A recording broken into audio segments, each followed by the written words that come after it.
Lead us in the pledge. Ready, begin.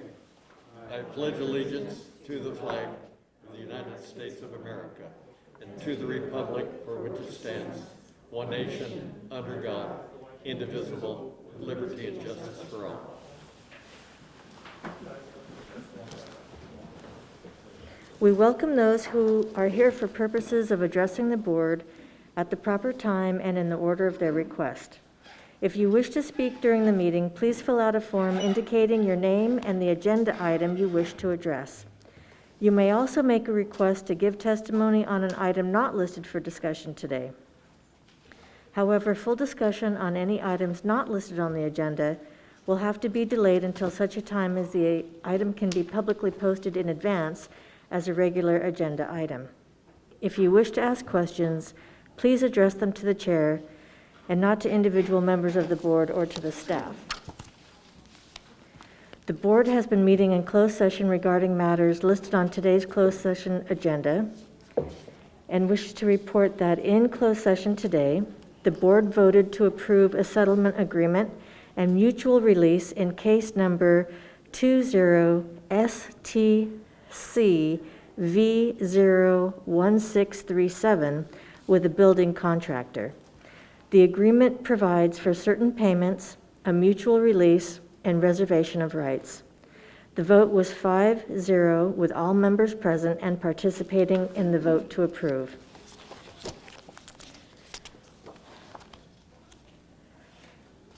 Before we go to our public hearing, I just want to remind everybody about a motion we made at our last meeting to accept telephone public comment.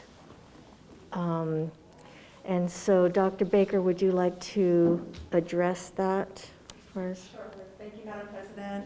We, as of today, received the contract request form from the company that we will be contracting with to do our audio call-in system for board meetings. And so as of today, it's not live, but we expect to have that contract on the next board agenda. And if we can expedite it to be ready for the next agenda, we will do so. So as soon as the call-in system is up and live, it will be posted on the district website with all of the directions on how to call in. But we have received the contract as of today. Thank you. Okay, so that's something to look forward to. Public hearing. This is the time set aside for public hearing regarding the following: the learning continuity and attendance plan. And we have people here in person to speak to this, and we also have public comments submitted online. So we will start with our speakers. We'll start with Tonya Reyes Uranga.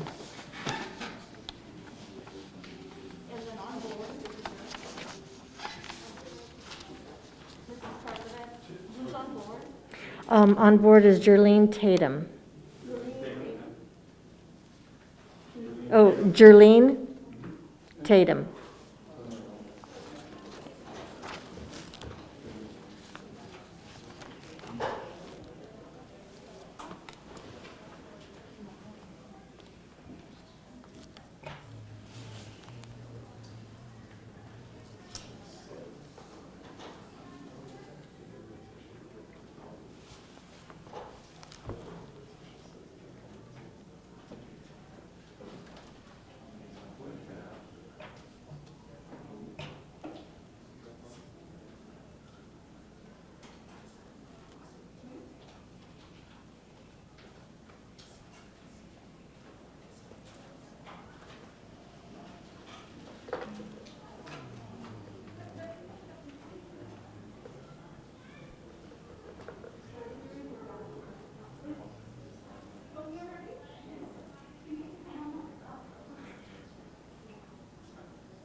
Hi, this is Tonya Reyes Uranga, and I would like to thank the school board and the administration for offering another opportunity for parents and community to comment on the learning continuity and attendance plan.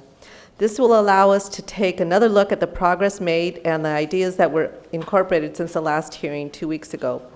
I am still concerned that the access to devices and connectivity section still does not provide any ability for parents of high school students to be able, of high need students to be able to access one-on-one tech support for their individual needs in a language appropriate setting. And while I appreciate the hard work it must have been taken for the district to identify the families and students that are lacking devices and or connectivity, we still don't know if it's a large or small number, as it appears that the nonprofit that was mentioned in the plan does not appear to have the capacity to serve students and families on a large-scale basis, given their past history. And while there are still some gaps in the pupil learning loss section, it looks like early assessments and summer school are the only options for English language learners, which can be problematic to a community that sometimes or oftentimes leave the country during summer months. Is tutoring, mentoring, and school enrichment opportunities to address learning loss still available, or also available to the English language learners as well? The Pupil and Family Engagement and Outreach section still contains the Punitive School Attendance Review Board, SARB, that the community objected to in the last meeting. The plan states that, quote, efforts to engage families will be initiated as early as possible. All formally established attendance procedures for SART and SARB will be followed. Since I do not know what those procedures are or entail, I assume neither do the parents. I would assume that since the SARB meetings are held at the Long Beach Police Department West Side Station, and the board has the ability to revoke an older youth's driver's license and even be cited by police, it is very punitive. I would hope that this should be looked at from a racial equity lens for excessive referrals. We should be looking at less punitive ways to assist our youth, especially in these unprecedented times. It also does not say anywhere that the SARB reviews will be held in the parent's home language, or the interpreters, or that interpreters will be made available, or that parents can and should take an advocate or legal counsel with them. This has been a historical problem with SARB. The section entitled Increased or Improved Services for Foster Youth, English Learners and Low-Income Students is still listed as pending, and therefore I'm unable to comment on this very important section. But I do want to thank staff for all their hard work on this plan, and I look forward to a completed plan that addresses the needs of all our parents. Thank you. Thank you. After Jerlene, we have Mariela.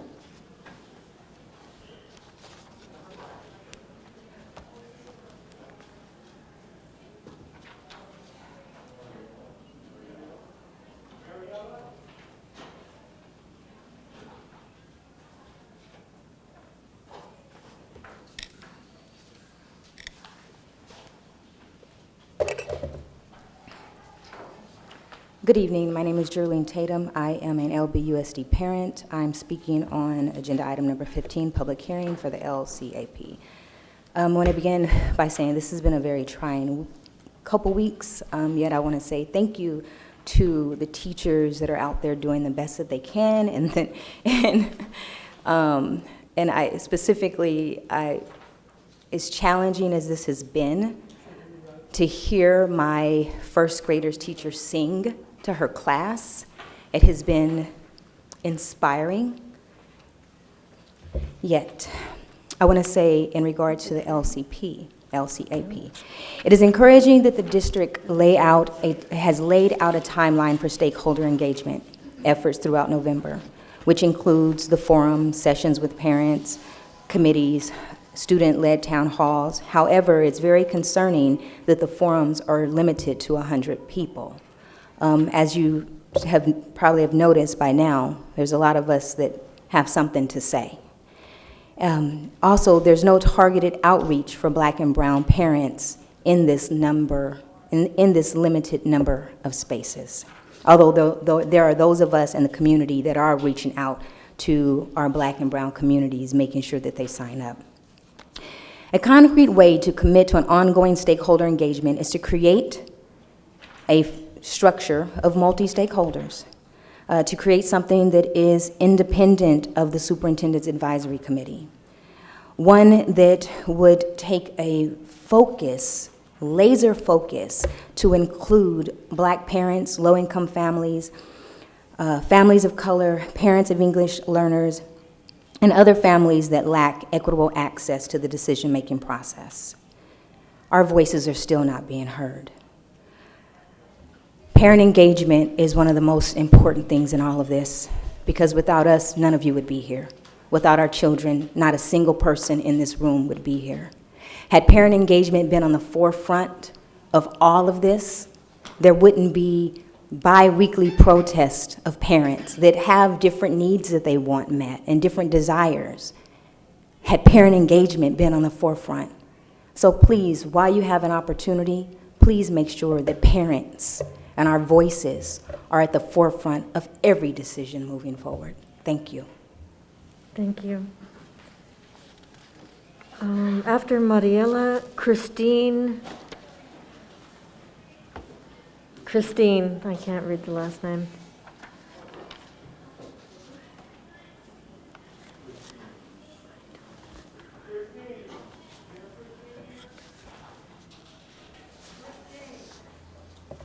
Hi, my name is Mariela Salgado, and I'll be talking on item number 15. First, I want to just say that today, as a small business owner, Yelp released a report. 60% of their small businesses have been noted as permanently closed.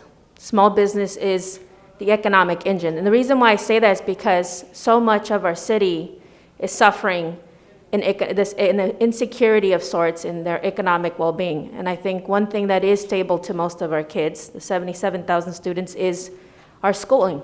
And so one of the things I'd like to say about the LCP is that every student is entitled to a device and connectivity during distant learning, which includes one-to-one tech support to troubleshoot the unique challenges that families are experiencing with accessing the virtual classroom. There's 12 million allocated in the LCP, and one of the things that I continue to, and I hope you will see as essential, is a headset. You know, you can't change the economic situation that these households are experiencing, but I think you can change the tools you're giving them. And the laptop is not the only thing they need. They need connectivity. I heard a story today that a woman in a school is going to wait 30 to 45 days for a hotspot. That's unacceptable. I don't know what that means for attendance. The way it's addressed in the LCP doesn't seem to tell us in terms of, you know, whether she'd be penalized because she's not attending. But those things are essential. You know, people out there talking about education is essential. Well, let's make it essential by making sure every kid has connectivity and has a device for school. The LCP doesn't discuss the tech support. There is a mention of the TOSAs, teachers on special assignments, doing the tech support. Doesn't really include specific roles. The other thing I want to discuss is the tutoring services required by the LBUSD settlement, that it should be leveraged as a strategy to address learning loss. LBUSD is required to have extended hour tutoring at high-needs schools this year because of the settlement agreement.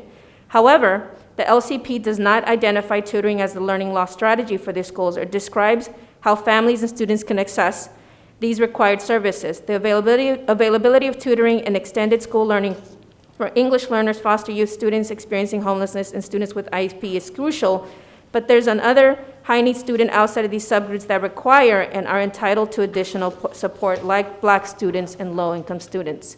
As I said earlier, you know, the economic situation that people are in, I think that the district can do more, and I hope you will consider. I appreciate the work you've all done, and I appreciate the additions that have been included in the LCP, but I'm really hopeful that you will take in some of the feedback we're giving. I want to say thank you to the few board members that listened to us, and I will see you in a couple, hopefully, minutes. Thank you. Thank you.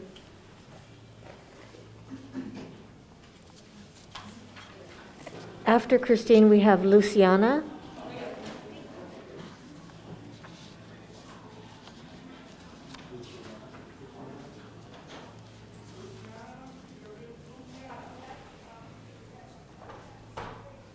Just start? Yes. Hi, my name is Christine Ezro, and I have a sixth grader at Tincher Preparatory School. we love our teachers. They're doing a great job. My issue is with the many hours of screen time. I think it is really hard on the kids. And we were doing okay with the minimal day schedule, and then we went to the longer. And I just think it's too many hours. I mean, we're always told as parents, since our kids were very young, too much screen time is not good. The American Pediatricians Association, if I'm saying that correct, says, no more than 2 hours, and we're on 6 hours a day every day. And I want to know, why is it we can't go to a hybrid schedule? Even though we're not in person, why can't we have a hybrid schedule for our students? Is this it? I get to, okay. And I'm wondering where we find this information out. How did the district come to saying we're going all day and that's just it? We all did a survey, but it doesn't seem as though it's fair, because I'm sure not everybody wanted all day on online learning. And now we're going to January 28th, so I feel like our hands are tied, other than homeschooling our children, and then we can do the amount of screen time that we see fit. That's all I have. Thank you very much. Thank you. So those are all the speakers we have for now. And we have 4 people who submitted on, oh, we have one more?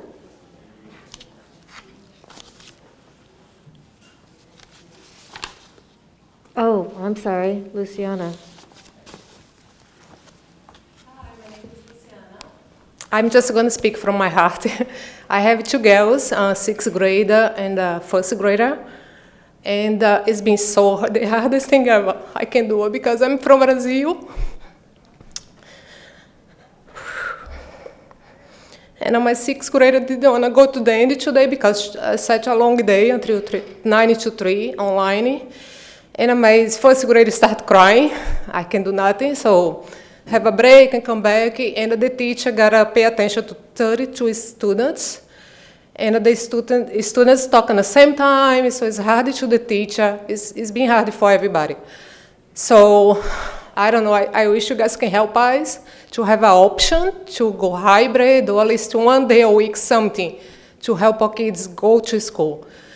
So this is what I have to say. Thank you. Thank you.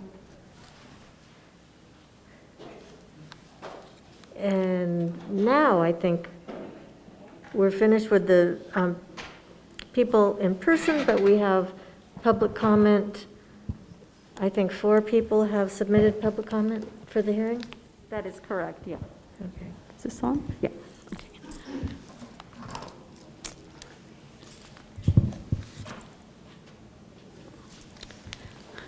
Good afternoon, Superintendent and board members. I am Marta Cota de Latinos in Action, nonprofit organization. Our mission is to create a more just and equitable society for all through solidarity, respect, and action. As an organization, we're very concerned about so many calls that we receive from frustrated families seeking help from a district employee. For them, it is difficult to listen to just a video or fill out a survey. They want answers to their questions from an employee directly. We have been reviewing to see that the LCP does not describe family engagement using multilingual communication with families who do not speak English. Although surveys, videos, and other resources are available in English, Spanish, and Khmer, there is no mention of a live person who is able to communicate with families in their language of choice and troubleshoot problems. If these multilingual staff resources are available and will be deployed, that should be included in the LCP. Also, outreach plans should include a staffing structure that allows for follow-up and reassessment of communication strategies in language when response rates are low, and includes home visits to engage families who are harder to reach with appropriate staff who are trusted by families and can speak with them in their language. Many families need one-on-one help to successfully connect to learning platforms. Remember, if we really want parent involvement, then there must be communication and collaboration between parents, educators, for us to achieve student success. Thank you, Marta Cota.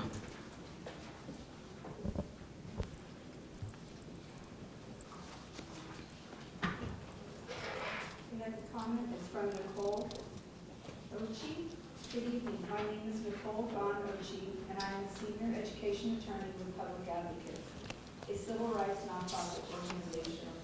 I have been supporting LBUSD parents and grassroots organizations in the LCAP work group for the past year, and I am submitting a comment on item number 15, the learning. Can't hear. We can't hear you. The mic's It's on. Speaks louder. Yeah, can't hear. Here. Is it on? No. Is it on? Yeah. Tap it. Can she move it closer to her? Okay, is that better? Here. All right. Here, restart.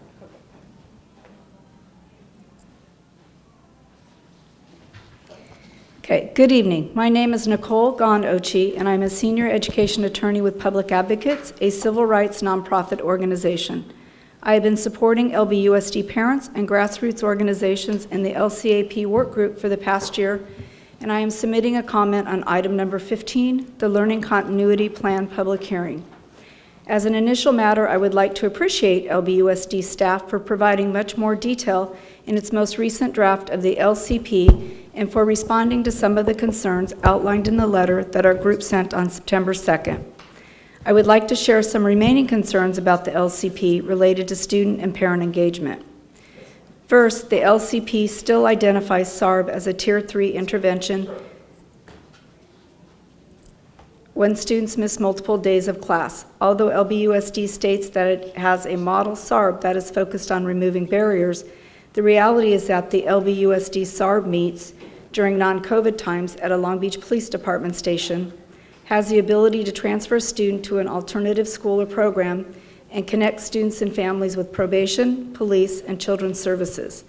These are all ways to push students out of their home school and entry points to the school-to-prison pipeline, which disproportionately impacts Black students and other students of color.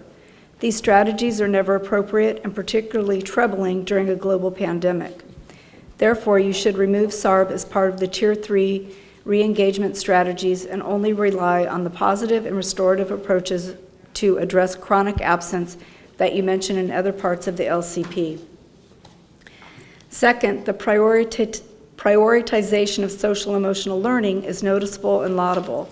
However, it is important to ensure that intent translates to action that is experienced each day by students in their virtual classroom. Students need actual daily social emotional support now more than ever and are the best ones to identify whether current practices are working or not. The LCP identifies TOSAs, who will be responsible for monitoring SEL implementation, doing professional development with teachers, and developing SEL standards, among other things, instead of relying solely on TOSAs for accountability. It would be better to partner with students and families and build the SEL initiative and to hold accountability for effective implementation. Third, the LCP describes the various avenues to obtain mental health support, but does not describe the process for assessing these services, other than citing the FRC referral form. However, FRCs will only serve 27 schools this school year, so it is unclear how students and families will access these resources if they do not attend one of the 27 schools. Students need connection and care right now more than ever. We have consistently advocated for more funding to staff FRCs to ensure that mental health and... Thank you. Thank you. Our next one is a Spanish speaker.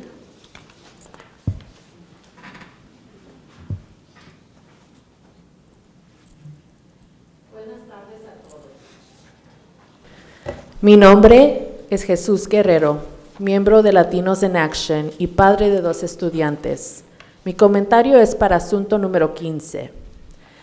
Quiero decirles que estoy muy preocupado porque sé que mi hijo en estos tiempos de pandemia y con el aprendizaje a distancia, sé que su aprendizaje quedó muy abajo de su grado. Yo veo su atraso. No sé cómo pasaron a los estudiantes a otro grado si ni siquiera los evaluaron. ¿Cómo van a saber en qué necesitan más ayuda? Para mí es muy difícil, trabajo hasta 10 horas diarias y cuando llego le pregunto ¿cómo fue tu día? Y cuando me dice, es porque no entendió la clase y es muy frustrante. Pienso cómo van a evaluar el aprendizaje en las mismas maneras que utilizaron en un año regular. Este tiempo no es un tiempo normal, regular. Es una época única y diferente. Por eso, el distrito debería hacer más para comprender cómo todos los estudiantes han experimentado algunas pérdidas de aprendizaje y cómo esta pérdida ha sido mucho mayor para los estudiantes con grandes necesidades. Nuestro distrito tiene datos poderosos que pueden aprovechar para compartir información con los padres y la comunidad sobre la pérdida de aprendizaje en la comunidad de LBUSD. Me importa la equidad y quiero ser parte de la solución para recuperarme equitativamente de COVID-19. Para hacerlo necesito comprender cómo COVID ha impactado de manera desproporcionada a los miembros de nuestra comunidad. Así que haga que esta información sea accesible al público. Gracias, Jesús Guerrero. Good afternoon, everyone. My name is Jesús Guerrero, member of Latinos in Action and parent of 2 students. My comment is about item number 15. I want to express to you all that I am very concerned because I know that my son, during these times of pandemic and with distance learning, his learning ended up below grade level. I see his delay. I do not know how the students were moved to another grade if you did not even assess them. How will you know where they need more help? It is very difficult for me. I work up to 10 hours daily, and when I return, I ask him, how was your day? And when he responds, it is because he did not understand the class, and it is very frustrating. I wonder, how will you assess the learning in the same manner that was utilized in regular year? This time is not normal, regular. This is a unique and different time. And this is why the district should do more to comprehend how all students have experienced some form of learning loss and how that loss has been much higher for students with great needs. Our district has powerful data to take advantage of to share information with parents in the community regarding learning loss in the LBUSD community. Equity is important to me, and I want to be a part of the solution to recover equally from COVID-19. To do so, I need to comprehend how COVID has disproportionately affected the members of our community. So let this information be available to the public. Thank you, Jesús Guerrero.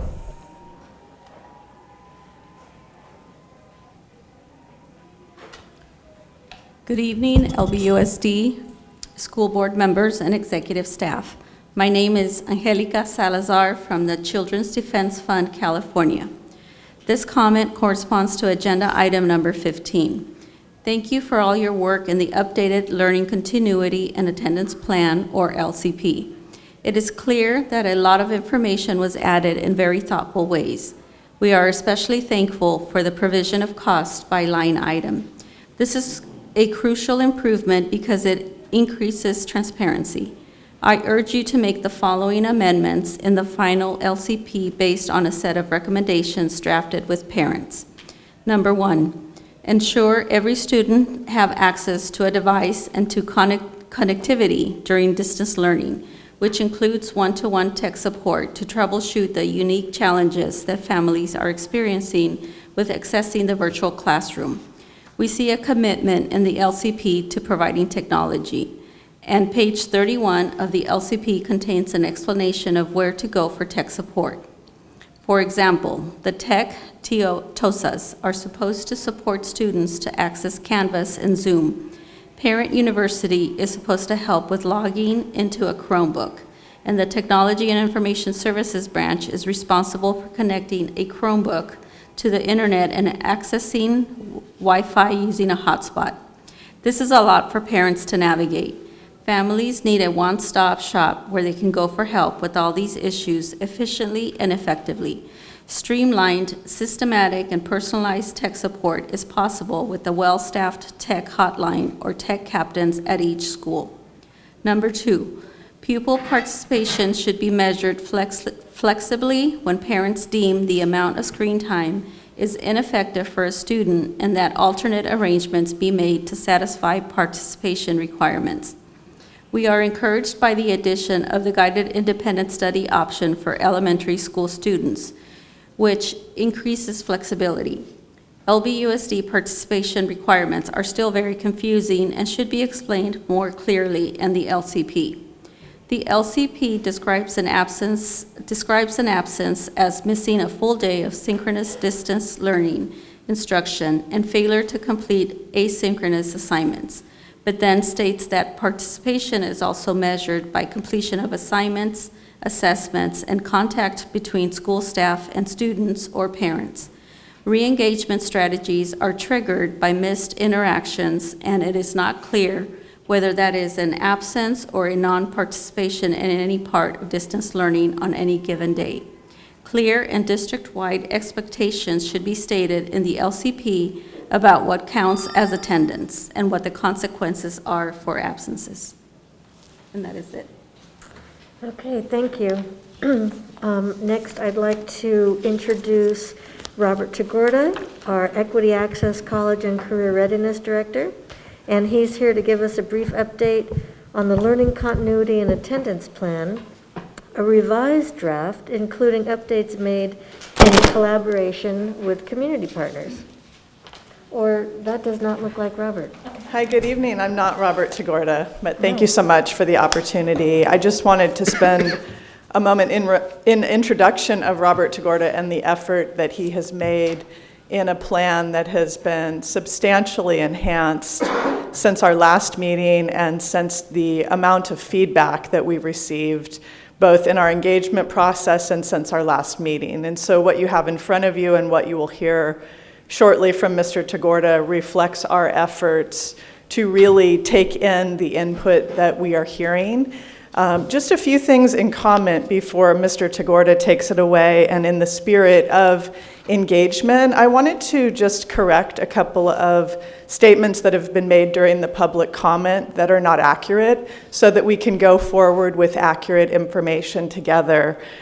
First, I think it's really important to highlight that our SARB, our Student Attendance Review Board process, is first a model process that Dr. Simon leads. It has been recognized throughout the state and even received national recognition. We have not met at a police station for 13 years in engagement of that process. We meet in one of our district offices at Tucker Administrative Office. That process is a very supportive, engaging process for parents with students who have had all kinds of life challenges and attendance struggles. And we feel both proud of the work that we have done, but also like we are moving forward in that work in a restorative way. Can we always do things better? Absolutely. But I don't want that information to linger that we meet in a police station. We don't. Another piece of information that feels important to share is around our hotspot deployment. We received 1,000 more hotspots, and that deployment began today. It is our hope that we will be able to deploy those hotspots to families who need them, and our schools have done such a wonderful job in outreaching to our families that we have a strong sense of who has needs. And one of the great things about having a community that speaks to one another is that our families are also letting us know of other families who have needs. So it's our hope that we will be able to meet the needs of those families that are coming to us. And then finally, in relation to our community engagement efforts and our opportunities through Zoom, yes, we have a limitation of 100 through Zoom, but those forums are live streamed. And through the live stream, we're able to accept comments that really allow for unlimited access. So I want to put that forward as I introduce Mr. Tagorda and just highlight a few of the ways that we are really working hard to continue to have an engagement process, which to us means an ongoing dialogue back and forth. So thank you, Mr. Tagorda. Thank you, Dr. Brown.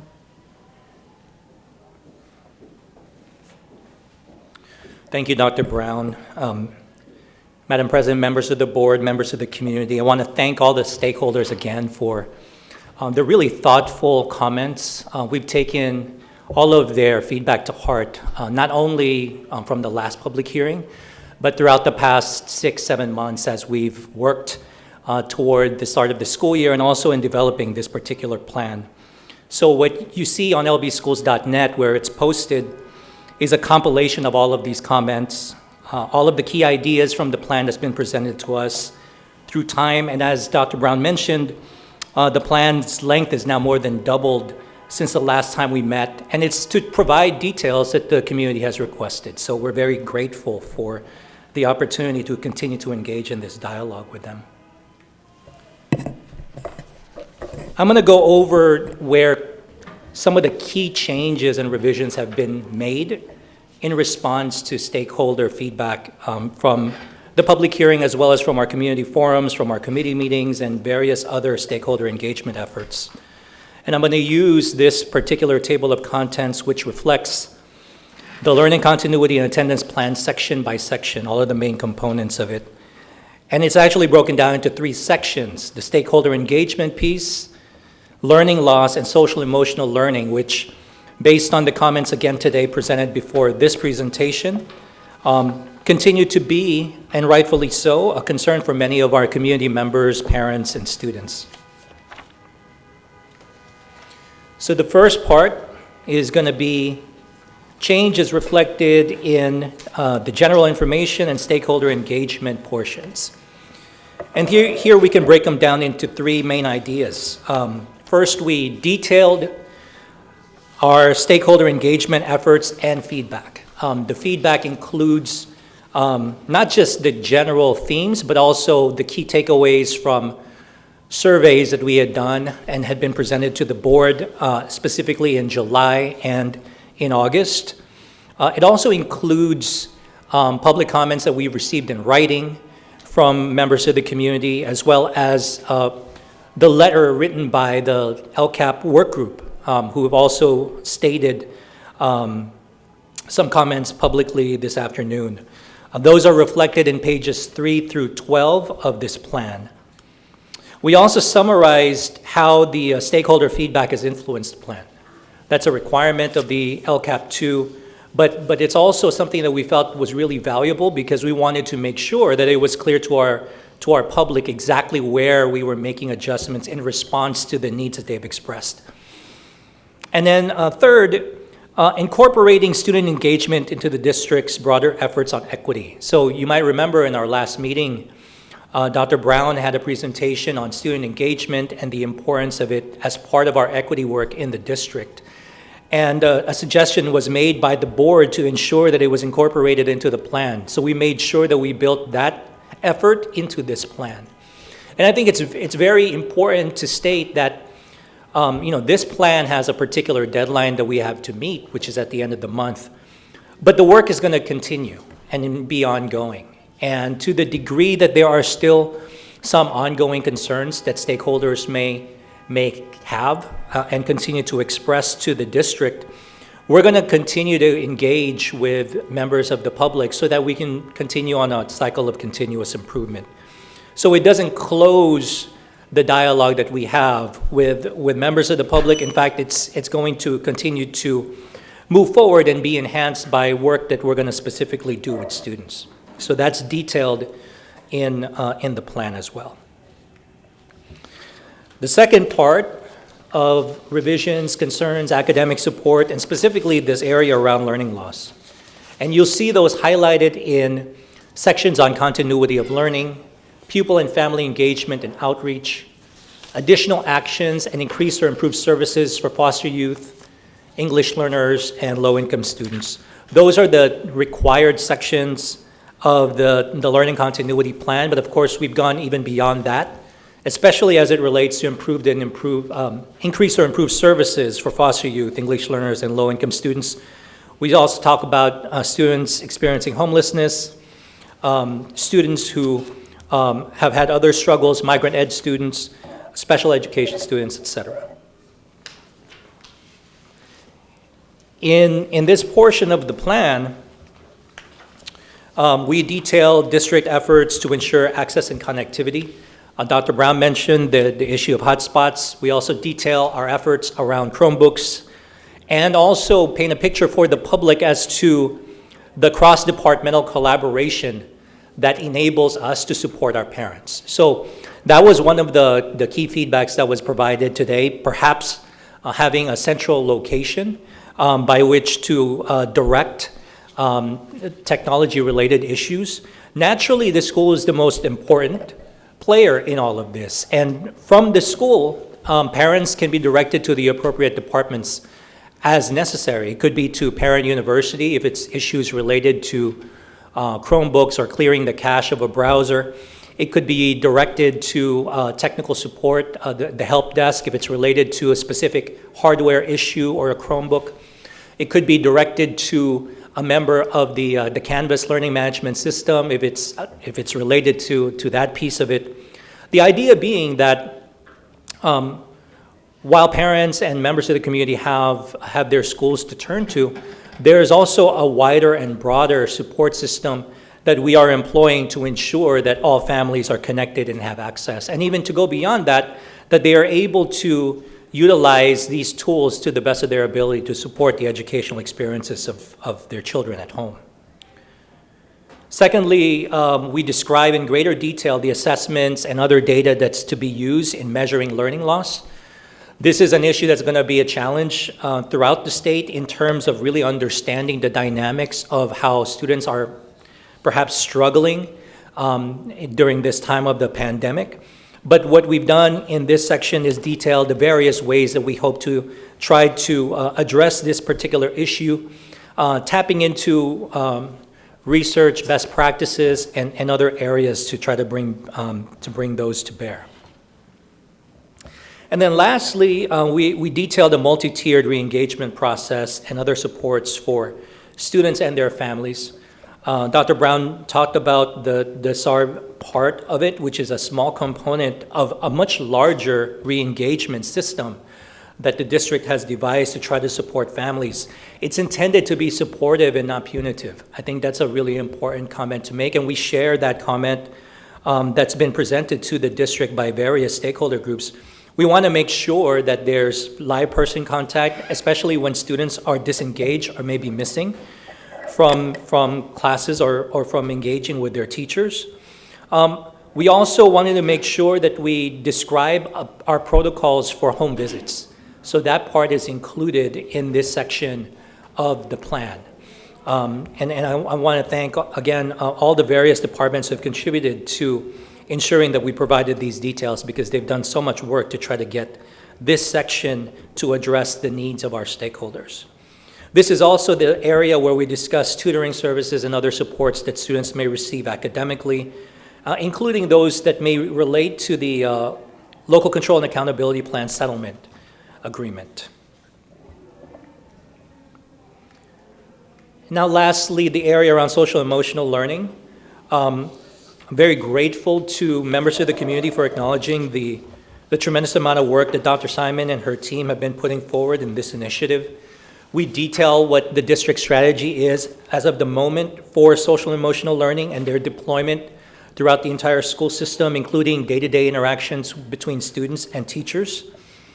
We also specifically detail family resource centers and social emotional learning supports that are to become critical components of the work that we do in the district in tandem with the academic work that students are expected to perform. And we also made a point of describing resources and partnerships related to social emotional learning and mental health, including our school-based mental health collaborative, partnerships with Californians for Justice, the California Conference for Equality and Justice. We're currently in conversation right now with Latinos in Action to create a special parent event that addresses mental health. That's a big consideration for members of that community, and we wanted to make sure that we're addressing those particular needs. So this is a place we think is going to continue to be a very fruitful part of the work that we do in the district this upcoming school year, and we continue to thank and welcome other comments that will allow us to move this initiative forward. In conclusion, I wanted to point out to members of the community where they can access the current draft of the Learning Continuity and Attendance Plan. It's on lbschools.net under Local Control. You can find that button right in the middle of that web page. It's accessible in English, Spanish, and Khmer. And there is a section in there where we invite continued public comment on matters related to the Learning Continuity and Attendance Plan so that before the board votes on it, we can continue to incorporate feedback. That button is located on that website. And we also have a phone number there for a hotline in case anyone wants to call in a comment instead, and they can leave a message in their preferred language so that we can incorporate their ideas that way too. Thank you. Thank you, Robert. Do we have any questions for him? Okay, Dr. Benitez. Madam President, thank you, Mr. Tagorda, with all the work that went into this and the additional details in a very short amount of time. The effort is much appreciated. I think one of the observations I have in this LCAP is it's two layers, right? One is the information that goes into this, and part of that is through the public engagement and public input process. But the other is the details of how that will be implemented moving forward. And I think a lot of what I'm hearing is sort of based on two premises. One is that things are currently not happening in the best way that folks' expectations. So as an example, appreciate the update on the hotspots, Dr. Brown, that there are still clearly frustrations around accessibility, right? So I think one of the things that stood out to me in your summary, Mr. Tagorda, is that we have capacity to provide support, technical assistance, troubleshooting to parents, but oftentimes something's not happening, right? So it's either that parents don't know about it or don't know how to access the resource. And I think that's part of the details and the challenge that we face, that we may have Parent University to refer to, or we may have the troubleshooting to refer to, but clearly something's not happening with parents, right? And I think what we're hearing both with public comments and then what I'm hearing personally is how do we sort of connect those dots? Because we obviously have capacity. We have some of the resources. There are some gaps, right? But we're constantly improving. But how do we sort of address that disconnect? I'm wondering, using that as an example, Mr. Tagorda, because there's also the social and emotional learning, right? Earlier today, just today, I received an update from our FRCs that we're going to have virtual counseling going on for the social and emotional learning. Again, something is not happening in terms of folks either not being aware that we're offering this or that resource is available, or not knowing how to navigate and connect with that resource. You talked about learning loss, Mr. Tagorda. So I'm wondering if you can use any of those examples to sort of walk us through illustratively, how do we take something that clearly was a priority for the community, it's reflected in the document, maybe not in all the details, but then how do we go from that to actually advancing and moving forward, while at the same time, I think for me, the broader construct is here, something is either missing in terms of connecting the dots or information. Just your thoughts on that, and I appreciate hearing from anyone else in our executive team. Again, just the moving forward part, right?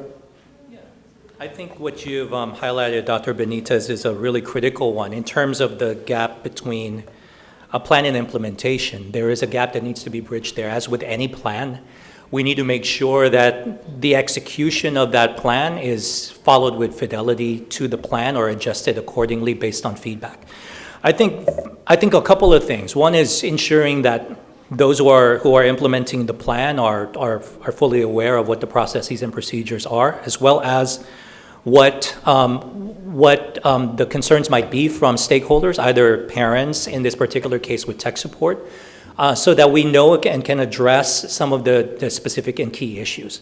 So to use that as an example, when we first launched the Canvas system, the district put together a plan that would address what we knew was going to be a really critical issue, which is connecting students. So we put together a team of individuals to provide direct phone support for families to be able to access Canvas, to be able to get a student ID if they needed that, to be able to get a password if they've forgotten it, to be able to look at what Canvas system might look like. So that was a cross-departmental collaboration between Parent University and our technology team, our research team, and actually also some teachers who volunteered to play a role in this really critical work, knowing that they've gone through the training.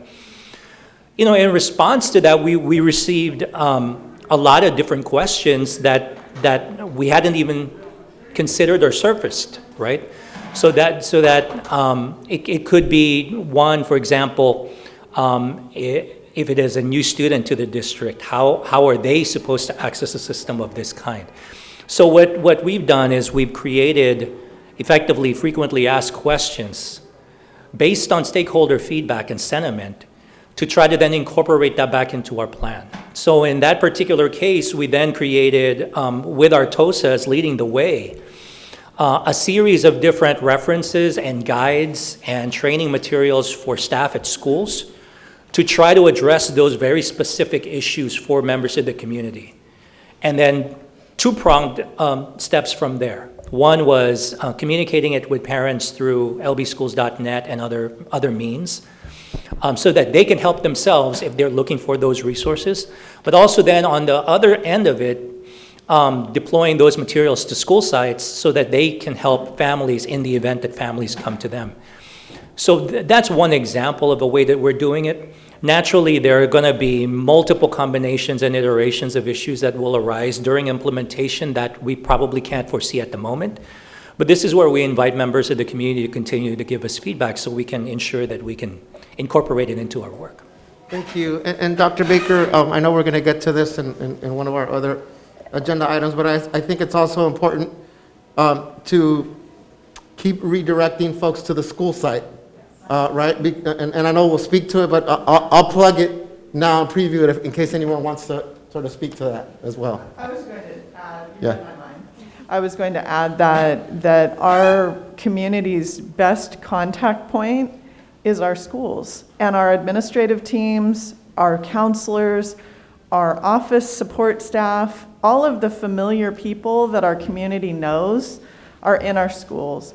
And we want to communicate to families that they are there for the explicit purpose of helping us operate school, which means addressing the needs that are coming up for parents. So call school, please, as a point of contact first. Call school, tell us of the issue that is happening, and we want to do our very best. Our schools have also been doing a really wonderful job of reaching to families that we either haven't heard from or that we have information that causes us to want to reach out. And so if that can be a two-way process, and if everyone in our community can hold the information, that if you hear of a neighbor or someone at the grocery store or someone you bump into who's having challenge, please call school and we will help get them to the right place.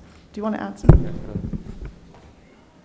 I just wanted to share some of the work that's going on at the school site level and put into context just where we've come, how far we've come in such a short period of time as it relates to technology. You know, our early surveys of parents going back a number of years were showing that anywhere from 70 to upper 70% of our parents, our students, had access to the internet. Last year it was up to 85%, and we purchased 5,000 hotspots that were already distributed, plus the additional 1,000 that are going out now. So that's 6,000 additional hotspots. You look at our population right now, and I think research, we have some updates on that as it relates to our population, current enrollment. We're looking at a little bit less than 70,000 students, of which 10% of that would be about 7,000 students, which is far less in terms of families So families have multiple children in our system. Each hotspot obviously serves multiple users within the household. So a single hotspot can serve up to 10 computers at a home. And I look at the efforts that schools have put into actually reaching out to families. So I was just at Hamilton this past week, and they do a 10 to 12 o'clock every single day for families to bring their computers if they're having trouble, bring their hotspots, and they are able to service them on site. Because the complexity of the problem requires a lot of questions. Is it a Zoom issue? Is it a Canvas issue? Is it a hotspot issue? Is it a technical issue with the computer? Is it a program? So there's just a lot of delving into the conversations. And personally, I've helped parents, within our office, and you'll take 45 minutes just to get to the root of the problem. And that's where the complexity lies, and having not just technical support, but knowledge of all the applications that we use within our system. That requires just a lot of back and forth communication. And doing that over the phone is especially challenging when you're describing what it is you're looking at, to describe for me what you're seeing within this experience. And just know that that locus of control that Dr. Brown was referring to in terms of that epicenter of the community, our schools, is really the best place to address that. And we supplement through our conversations, but really that's where the connection is for parents to their local school and the support that we can provide. And I just want to, like I said, recognize just all the work that our schools are doing to really help troubleshoot with parents. And we're hoping that this additional infusion of additional hotspots will really help close that final gap of any parents that are struggling with that access and that need. And I know that we've greatly expanded our hotspot access as well. We have a data plan tied to that hotspot, and I know that our tech team has quadrupled that data plan to be able to provide that support. So just know that there's a lot of multifaceted efforts that our schools are doing and that our departments are doing to meet that need. And have we done an assessment on meeting the need of technology? Do we know that every student who needs a Chromebook now has one? Or are we still in the process of making those assessments? Almost 20,000, Chromebooks went out in the spring, and we've distributed an additional 13,000 since the start of school. So 33,000 Chromebooks have gone out, and there's obviously additional Chromebooks if students still need them. Once again, in recognition of our students that we haven't connected with yet, Lindbergh, I was out there this week, they're actually going out and doing porch visits to the families that they haven't connected with, and they're bringing Chromebooks and hotspots with them. So in the event that we're able to reconnect with families that we haven't connected with, that's their preparation, is to say, hey, school has started, and here's the devices you may need in support of that work. So that's good to hear, that we are currently conducting outreach to make sure that even though a family may not be online or connected, we are actively seeking out those families. Okay, thank you. President, may I add a couple of details as well? Last night, you may be aware that the LA County Board of Supervisors approved funding to address the digital divide, which will also bring about 1,000 more hotspots into the district for us to use and service to our families. So we want to thank them for that. I also received a question about students accessing the current generation of Chromebooks. The students who before the pandemic actually got one of the Chromebooks that we were able to wipe clean and give away. We want our families to know that currently enrolled students are welcome to come and get a new Chromebook that is the current generation for use on Canvas and all of the other materials too. Just because they got a discarded Chromebook does not mean that they can't access one of the one-to-one devices that we have currently in the district. Dr. Baker, on that point,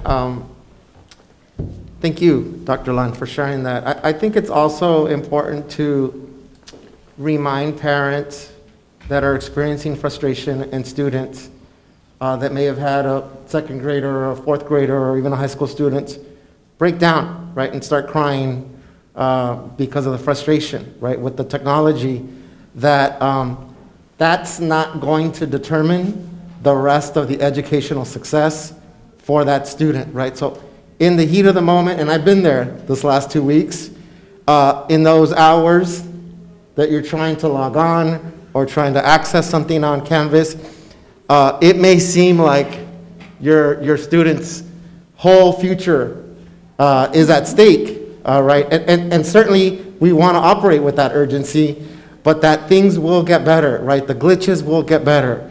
That maybe it hasn't been the best 2.5 weeks, but that we have capacity to deploy, right? And that's where my question was coming from.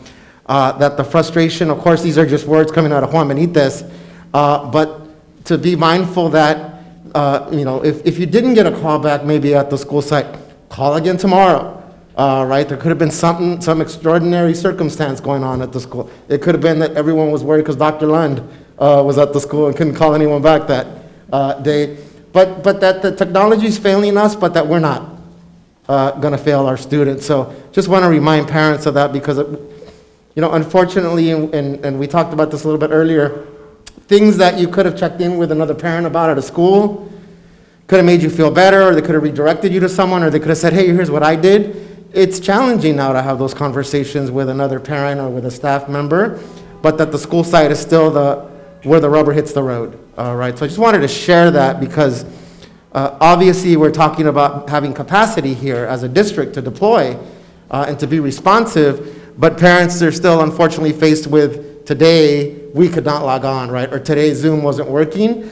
That's not going to determine the rest of our students' lives, and we may not get it perfect today or tomorrow, but we will at some point do right by all of the students in the district. So thank you for the updates.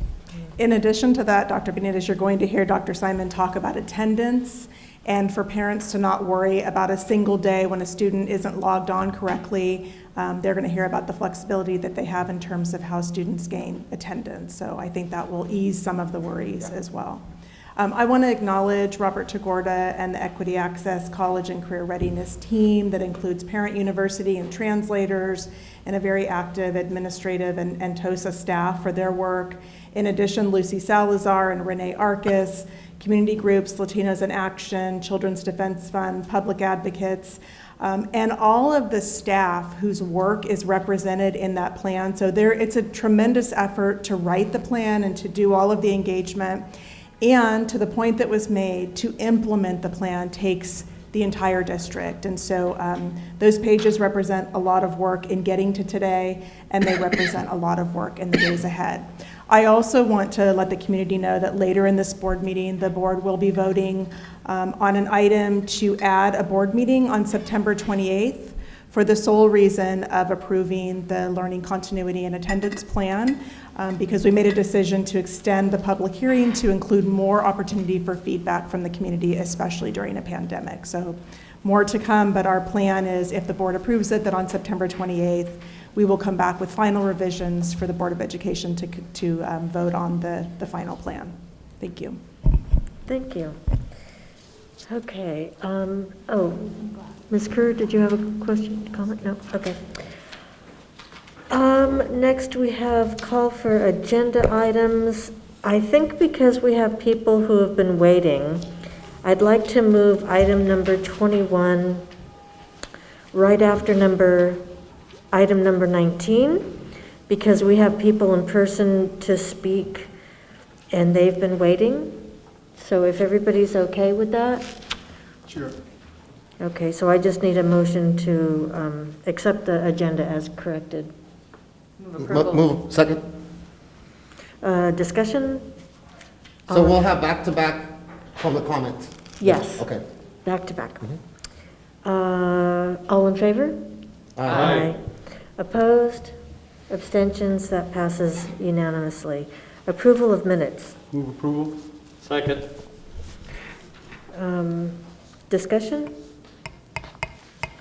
All in favor? Aye. Opposed? Abstention? Passes unanimously. Communications, we have none. So we will go to Quick question on communications, Madam Chair. Yes.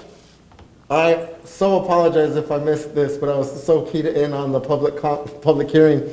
Will we be getting an update today I'm having a deja vu moment here, on the voicemail. Oh, the telephone thing, Yeah. that happened at the top of the meeting. Can you and- remind me, Madam Yes, President? I will remind you. We are in the process of completing that contract. That's what Dr. Baker gave us an update. Yes. Never mind. Yes, I was having a moment, Madam President. you're allowed. You're allowed. Thank you. Okay, so, public testimony on items listed on the agenda.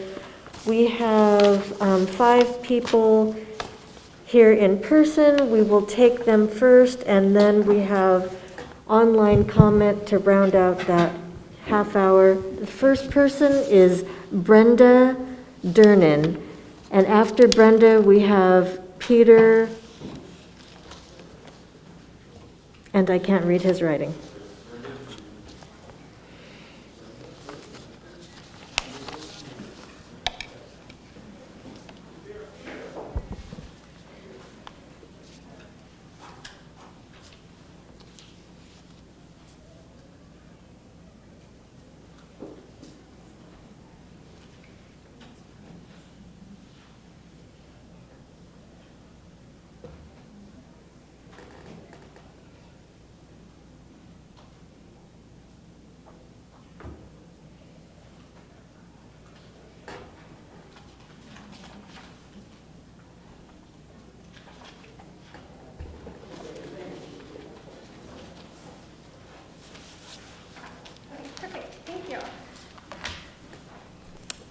Good evening, everybody. My name is Brenda Dernan.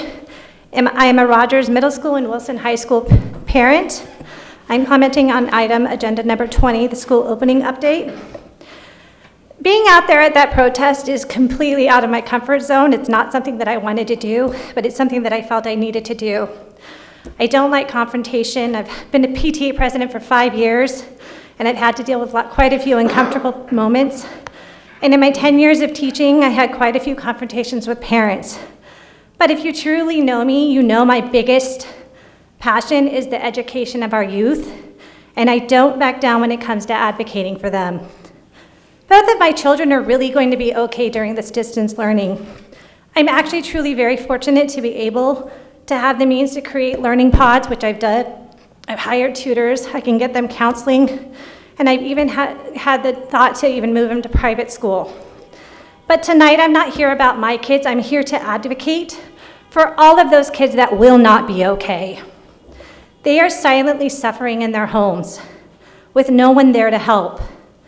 They are sitting there crying when their hotspots don't work, and all they want to be is they're listening to their teachers. They are the ones with their cameras off because all of their peers do, and I've noticed that with a lot of the high school kids, while all they want is to turn on those cameras and see those friends that they so desperately need and haven't seen in months. They are the ones who really, truly need to be back in school the moment our county allows for it. They cannot wait for a vaccine. COVID-19 is probably going to be here for the rest of our lives. They cannot be alone until January 28, the date projected by our district. They need you, our district and board members, to do everything in your power to bring them back the moment our county allows for it. They truly need to be back in school. I'm a product of Long Beach Unified School District. I've volunteered countless number of hours, and I've been PTA president. I've done everything, and I truly love Long Beach. I've lived here all of my life. Our kids are suffering, and they need you to help them get back in school the moment LA County lets us do so. Thank you. Thank you.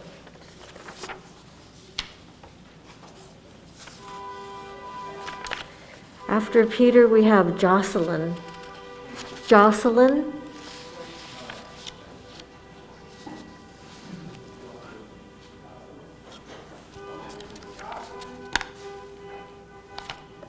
Hello, my name is Peter Novahome. Looks like I got about 3 minutes. First, I'd like to say that I'm a little shocked by the number of people that are allowed to give comment today. I think there's just 10 people out there. But I'll give my bullet points real quick and get to the point. I didn't expect there to be a protest here. I thought I'd just come down and just give some thoughts around maybe how we could improve some things. I think the decision to stay closed till the next year is probably a good call. It's going to be difficult for everybody, but the science is pretty clear. I think you guys are leading some unpopular decisions, and that's going to be challenging. But you can make some improvements along the way. I believe that the 5 to 6 hours for children that are in elementary can be a little tough. And I believe that there's a lot of examples out there across the United States where there's maybe for elementary level more like a 3-hour to 4-hour day with a 1-hour break for lunch in between. I think that would vastly improve the experience for some of the children. I think the Chromebooks out there, maybe the resolution's a little difficult and the screens are a little too small, so they're probably seeing some challenges out there with children with straining their eyes for that long and getting headaches and whatnot. Don't have an easy solution for that. It doesn't require millions and millions of dollars. But for our home, we decided to go ahead and upgrade our computers, and that's helped us out. So I'm sure that you've done a lot of research and have read a lot of studies on just how much screen time can impact people. So I think reducing it, if we're going to go till January, would be helpful. I know there's a lot of people that just want to open up and believe in herd immunity. That's probably not the wisest thing just right now, but I would love to see our kids eventually get out there and start recreating with each other, but I think we're far from that right now.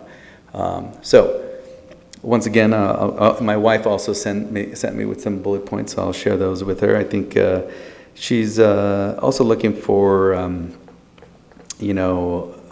some consistency. I have a second grader and a fifth grader, and I get to be in the living room and I get to hear the two classes going on and some of the challenges that you see in maybe education. You can hear the differences in the tone and approach. I think there needs to be additional training for teachers around how to project encouragement, support, and tone so the child can stay engaged. Psychologically, it's really difficult for a teacher to project that, having a room of 27 to 30 kids sometimes. So they got a lot on their plates, but that's basically it. I appreciate the time, but I would also recommend getting more feedback. I think there's a lot of people out there that would be willing to give some positive support to what you're trying to do. Thank you. Thank you. After Jocelyn, we have Amber.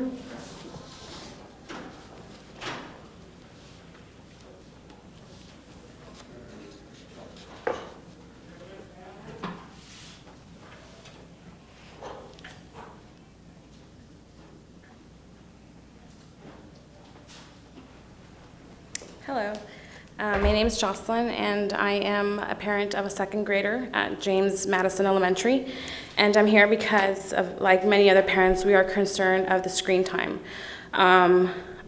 As you may know, a lot of schools have 8 to 2. My child has 8 a.m. to 2 p.m. online, and she loves school. And every morning she is overwhelmed and stressed because she has to spend more than 5 hours on screen. And so I want to reach out to all of you to consider the modification to the screen time that you're giving these kids. We need our education. We need our kids to continue their education, but there also needs to be an adjustment to how they're getting this education. We need to, as a parent, I need to speak up for my kid. As adults, I work in an office, and I get tired of being 8 hours on a screen. So I can only imagine for a 7-year-old, for elementary kids that are younger, that can be in front of a screen for 5 hours. Also, I speak on behalf of nephews that have autism and are expected the same of every other kid to go through school for those 5 hours or more. And they cannot stay still. They have their special needs. And the teachers are expecting, the district is expecting for all the kids to continue having the same education with all this limitation or stress, psychological stress, emotional stress, physical. I mean, their vision on the screen is being affected. So I come today and ask for you guys to make a modification to be considerate of all of our children. These are the future of the world, and we're damaging their education by not considering five or more hours of them sitting down on a screen. I work, and my babysitter has to try to encourage my child to stay online, and my child says, "Mom, there's kids that are sleeping. There's kids that are crying because they're tired." And I can do so much for my child. I don't know if any of you are parents, and if your children are going through the same stress or having emotional breakdowns because school is too much right now for them. So I'm asking, if you are a parent, to please consider our children, the future of this world, their education, their emotional well-being. I am too concerned. I believe every parent is concerned of keeping their kids' health with this pandemic. But we need for the school to do a better job in providing the education to our kids. Thank you. Thank you. After Amber, we have Michelle.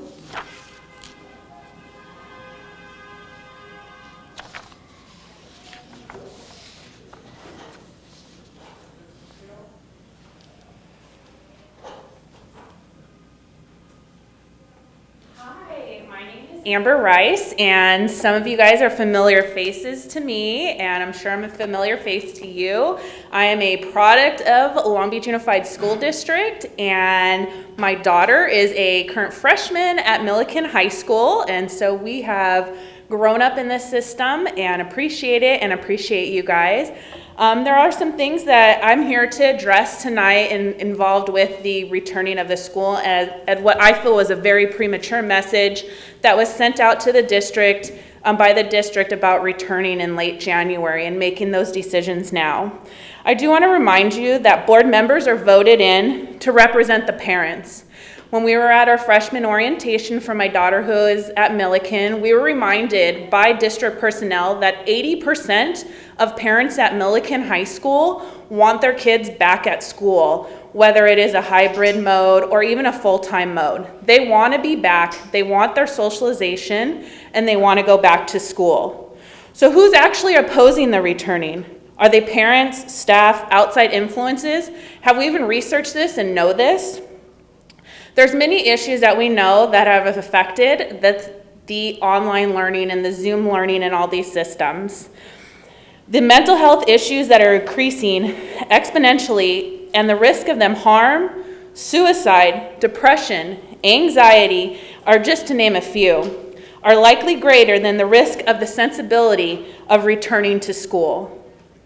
Damage to developing brains and visions due to the growing children are unknown at this point, but a huge risk to our kids with the extended screen time. I'm a current student at Cal State Long Beach taking 6 upper division classes, and I spend less time on the computer with my professors than my 9th grade daughter. Let's let that sit in for a second, okay? 6 different classes. I joke with some of my friends that I should be going into the medical field as an eye surgeon because we're all going to need some extra help in future years with all of our screen time exposure. Research does say that there's about 2 hours a day maximum for developing brains. This is something that needs to be thought about, and keeping our kids online long hours during days. I know that there's been some petitions going around about having the minimum day schedule through this whole transition time until they can get back in. And I think those are some options that we need to look at. We need to look at something that's going to be safe and effective, but ultimately the numbers just don't show that we need to sit at home and put our kids in front of a computer and jeopardize them to things that will be more harmful than being back in the classroom with the teachers. I also would like to make a statement about the video message that Jill Baker sent out and predominantly had placed a book in the back of her message. That's your 3 minutes. Okay, thank you. Yeah. We just need to remember where our political views are. Thank you. Thank you. Michelle.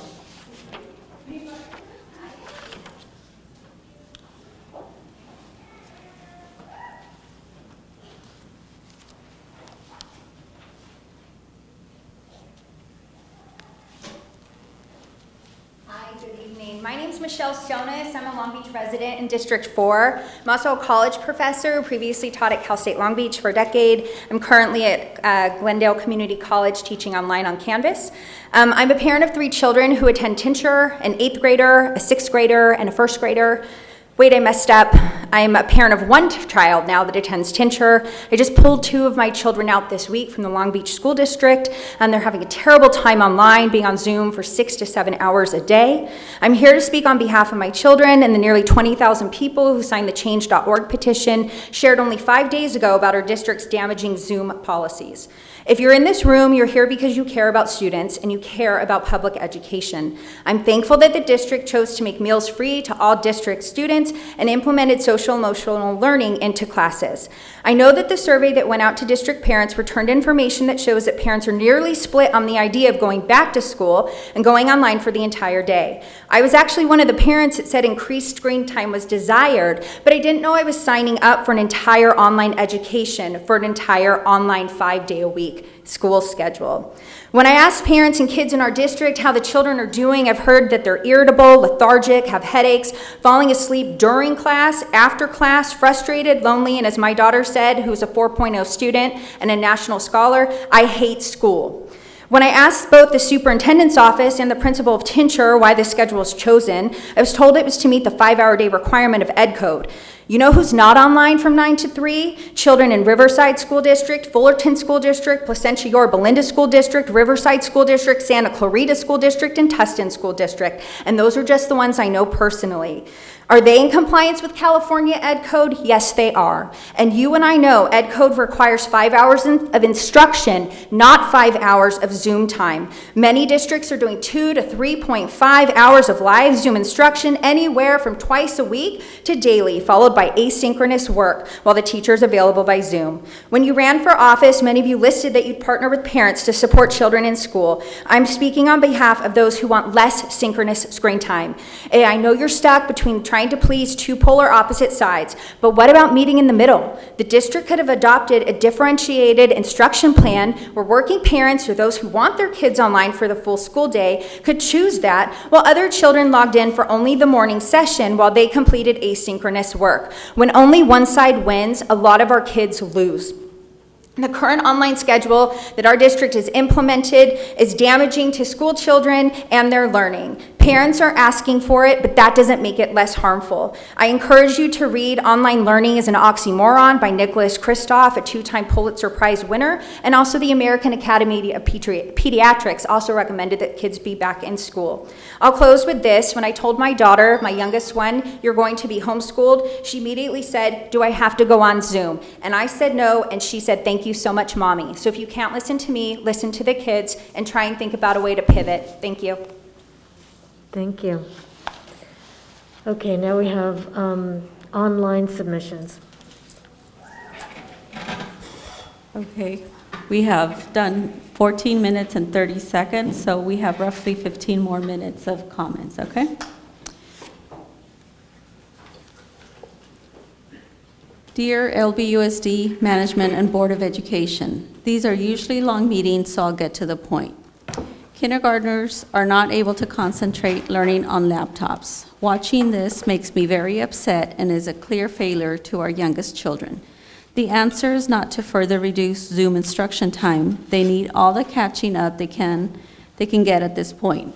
We had a plan to reopen when we met certain criteria. Many have based their whole family life around this.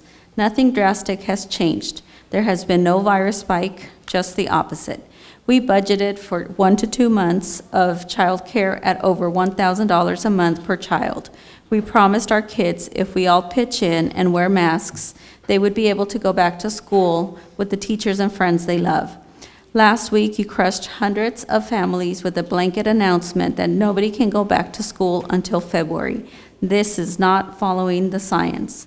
There is plenty of science saying how much more important getting these little kids back to school is. Benefits way outweigh the risk. This feels like a betrayal. I would encourage you all to observe kinder, especially dual immersion kinder this week. The teachers are awesome. The kids are just not developmentally ready to pay attention to a screen. Please reconsider this for the youngest kiddos. Thank you for your time, Mike Costa. My name is Brenda Durnan. I am a Rogers Middle School and Wilson parent and the PTA president for Rogers Middle School. I am commenting on agenda item number 20. I am extremely disappointed in the announcement to remain in distance learning until January 28th. Our schools have only been in session for 10 days, and yet the district made an arbitrary decision to prohibit in-person learning until at least January 28th. Our county and city continue to show promising numbers in decreasing COVID-19 cases daily. Our county could move out of the purple tier and into the red tier much before January 28th on the standards set by the governor. At the beginning of the school year, we were all given a choice to have our students in hybrid, all online, or doing Apex learning. The decision to remain in distance learning for the entire first semester stripped us of this choice. Our district should be doing everything in their power to prepare for our students to get back in schools, which is where they belong. When the county allows our students to be back in the classroom, that is where they should be. If our students continue online learning until January 28th, that will be 90 days with no face-to-face interactions with teachers, staff members, coaches, friends, peers, and mentors. 5.7 hours per day of screen time for 90 days is 513 hours. 21 full days our teachers and students will have spent sitting in front of a computer screen, many feeling isolated, lonely, and depressed. Many of our 70,000 students have spent their time seeing no one outside of their immediate household. It was reported by the executive staff report at the Board of Education meeting that 10,000 students did not show up the first day of online learning. The Teachers Association of Long Beach is telling their teachers on their website to prepare for an entire school year of distance learning. Our students deserve better. It is time for LBUSD to put our students' education first and provide a plan to reopen our schools.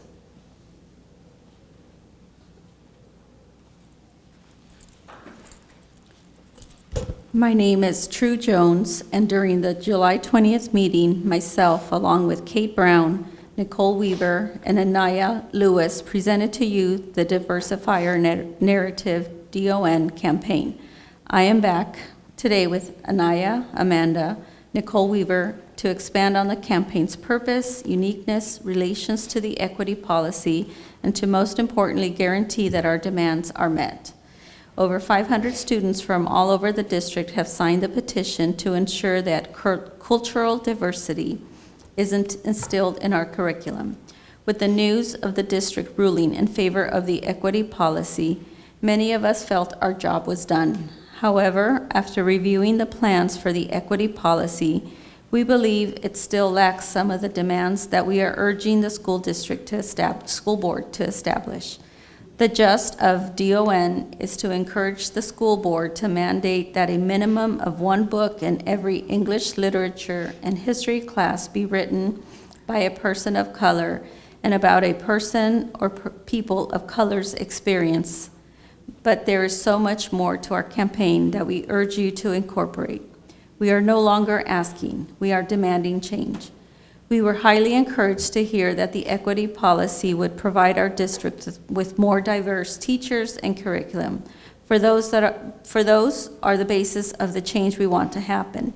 However, we want you all to understand that we want these changes to be prominent in schools, and we will see fit that you will keep your word in making them happen.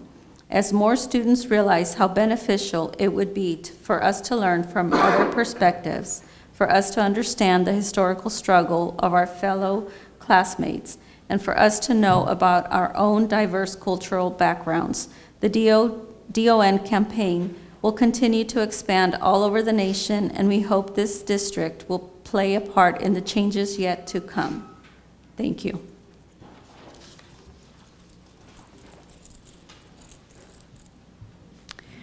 Good afternoon. My name is Amanda Burke. I am currently a junior at Wilson High School. LBUSD recently passed an equity policy intended to encourage more diversity in the education and classroom of students. These plans, including a team tasked with making recommendations for policy, practices, funding, and future initiatives, and a possibility of LBUSD ending its contract with the Long Beach Police Department to staff on-campus officers, seem incredibly promising and can potentially make significant change to the systemic racism on our campuses and in our classrooms. I am here today with Diversity, Our Narrative, to hold accountability and raise questions our team deems vital for this policy. To begin, the equity policy promises the hiring of more Black teachers and staff and the introduction of Black and ethnic studies to existing and new classes. These promises are exciting and monumental, but raise questions for our team. When will this equity team be hired, as no team has been constructed thus far? What will the new ratio of Black-white staff look like? Will these Black teachers be paid the same salary, and if not, why? Will more staff and teachers of color be hired, and will the cultures and history of these other teachers and the students of the same race or ethnicity be introduced into our education and curriculum? The promise of change to the systemic racism blatantly present in our education system is an incredible step. However, it holds significant weight that the LBUSD board and the coming equity policy team must be aware and engaged in. This team must be made up of people from diverse backgrounds, races, ethnicities, and cannot be dominated by any race or gender. Specifically, must avoid being predominantly male and/or white. Making these policies and sharing the plans with the public may cause some families to watch silently in excitement, but in the midst of a social justice movement, almost every citizen and family will begin demanding these policies to make their way into the schools they were intended for. Questions to keep in mind are a constant stream, but all must be individually pondered until answers can be found and made public. When will this policy begin to make its way to the classroom? What will this do for students? How much of a graduating credit will classes such as ethnic studies hold? Will these classes be considered electives? If so, reconsider. This equity policy does not encompass everything necessary and demanded by Diversity One narrative. Ethnic studies must be required for graduation to be considered sufficient forms of educational diversity. Diversify Our Narrative demands academic changes in classrooms across every grade level in school. These ideas are not optional. This equity policy team and new idea of a student-led initiative makes way for a great opportunity to implement DON into the LBUSD curriculum.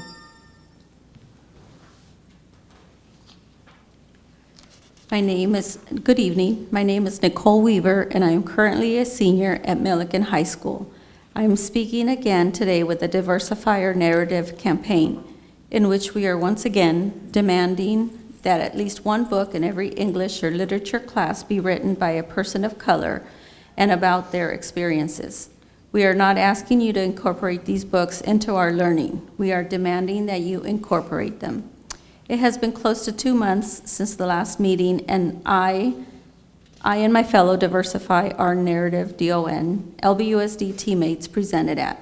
Since that meeting, LBUSD passed an equity policy that would include an equity leadership team that would be tasked with making recommendations for policy, practices, funding, and future initiatives, as well as the possibility of LBUSD ending its contract with the Long Beach Police Department to staff on-campus officers, and an acknowledgement of systemic racism within the district, the hiring of more Black teachers and staff, and the implementation of more ethnic and Black studies curriculum, both as separate classes and in existing classes. Though passing this policy was a great step, we have yet to see or hear the way the district exactly plans on following through with it. We have also not heard any word from the district about DON and our demands. We believe DON to be one of the crucial stepping stones on the path to dismantling systemic racism in schools and we have over 500 students, parents, teachers, and alumni who support and back our campaign. We once again want to point out that as members of the LBUSD Board of Education, you have the power to make decisions that will significantly impact the future students of this district for the better. This issue of systemic racism and social inequality within our schools should be one of the priorities on your list. Pandemic or not, in the midst of the social justice movement, when we all are promising to do and be better, why are we avoiding implementing the solutions to the problems we are promising to fix for the better? Implementing these changes should not be something to which we say we'll get there soon. Diversify our narrative is not asking for immediate radical change. We ask that to start, teachers teach at least one book in every English or literature class written by a person of color and about their experiences. We ask that you acknowledge the 500 voices calling to you to help and to do something, hold up our promises. In addition, we have 7 anonymous testimonies to which we were given permission to share. When you hear them, please hear a voice behind the words and let their words sink in.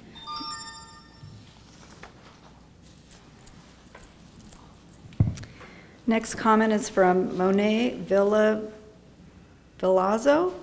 Good evening, LBUSD board members. As my fellow Diversify Our Narrative members have mentioned, here are the 7 anonymous testimonies in support of DON. These testimonies shed light on racial injustice within our schools. I've heard many students at my school threaten to say the N-word, my ex included. There is also somewhat of a separation of races at my school. All the Asian students sit together while all the Hispanics sit together, etc. Many kids at my school say the F word, gay slur.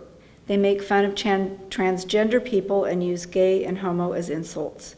I've had a student say gay slurs in front of me when they shouldn't be saying it in the first place. Sometimes I don't feel safe with them. I was highly encouraged to say 2 racial slurs in our school musical by the director, even though I was not comfortable with doing so. Other students also brought this to her attention, and she denied them, saying that they are just lines from a period piece. However, we changed other lines that related to sexism, which is amazing, but she still wanted to include 2 racist lines. After a week of convincing, she changed the 2 lines, but she wasn't happy about it. I am white, so I will never experience racism, but I am definitely treated differently because of my race. I can walk around campus without getting questioned, and I know that doesn't happen to students of color. My white privilege made me never question the police on campus. As I have educated myself, I do not think there should be police on campus. Hearing that when there are officers at school, the black students feel like criminals is so disheartening. I also feel like the administration needs to be more verbal about the ways they plan on changing. Please end the contract with LBPD. The students do not want anything to do with them. Notice how the student populations at LBUSD are so diverse, yet the administration does not reflect that. I don't think I've ever had a core subject teacher that wasn't white. I am aware that the district is facing major budget cuts this year, so instead of cutting schools, how about we take the money spent on LBPD and put it back on the schools where it is needed most? Has accused me of multiple things, and I was afraid to speak up. They talk about all her friends behind their back and even say insensitive things about a transgender student. They has said the word N multiple times and even called me a black student N. They racially profiled me and told their parents false things, resulting in their parents threatening to call 911 on me.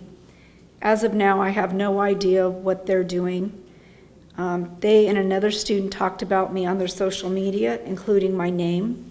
I'm no longer a part of the school district because of them and relocating, but they violate multiple students' privacy, recording their conversations, taking pictures of teachers behind their back and drawing on it.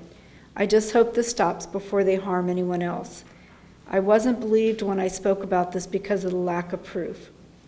A name has been removed. This will be the last comment. Maria Rangel, item number 20. Regarding virtual schedules, they are too long for children. My kindergartner is almost at tears because he wants the class to be over and can't keep his focus. I acknowledge that teachers and administrators are trying hard to work with the resources available. However, the amount of screen time is too long for students. Please keep the minimum schedule for all students. Thank you. Okay, now we will move to public testimony on items not listed on the agenda. First, we have Wendy, and then Melanie.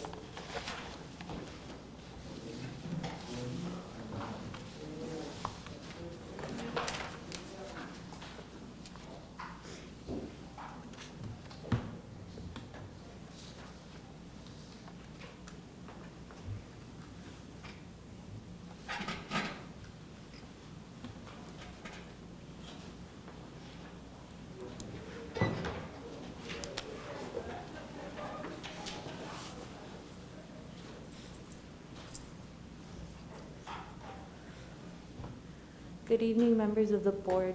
My name is Wendy Limon Garcia, and I'm here to talk about my relocation and work environment. I'm an IA special at CSULB that is being relocated to Kids Club, a daycare center. The district has decided to move 20 IA specials from Tucker and do away with our seniority across the district, which is protocol. This is disturbing. 1, part-time aid specials do not have health insurance with the district. 2, we are not child care workers. We have training and specialize in working with students with disabilities. 3, we are valuable resources for students with disabilities. There are students struggling district-wide that can use the help of an IA special. We are trained to work with struggling students one-on-one and in group settings, from those include emotional disturbed students and other students all over the spectrum. Please, I'm asking you to reconsider your decision. Don't take me away from my students as an IA special. At Tucker, we make me an in-person care worker at Kids Club. Special ed students are important. We respect our work. Please respect our work. My work schedule has changed 3 times since September 1st, which has impacted my childcare, and soon I will not have someone to take care of my own children. My second part, air quality. Due to the air quality on September 9th, my asthma flared up while at work. Due to our working conditions and due to COVID, the windows and doors were open as ash fell from the skies. I had to be followed home to make sure by my supervisor to make sure I was home safe. Obviously, you cannot control the air quality, just like you can't control COVID, but you can control the type of face mask and PPE you provide your employees to protect us from the smoke and to protect us from COVID. Thank you for your time. Thank you.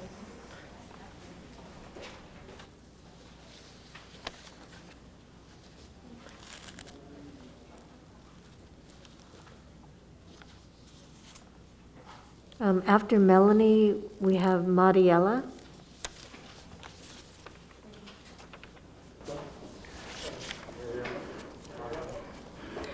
My name is Melanie Keel, and first, thank you so much for your time. I'm the mother of 4 students in this district. I have a senior, a freshman, a 5th grader, and a 3rd grader. We moved here a year ago from Iowa after thoroughly researching and visiting dozens of schools and districts, and chose Long Beach because of the wonderful programs and opportunities that this district provided and how they value students' needs above anything else. First, I'd like to say that I do view COVID-19 as a legitimate concern.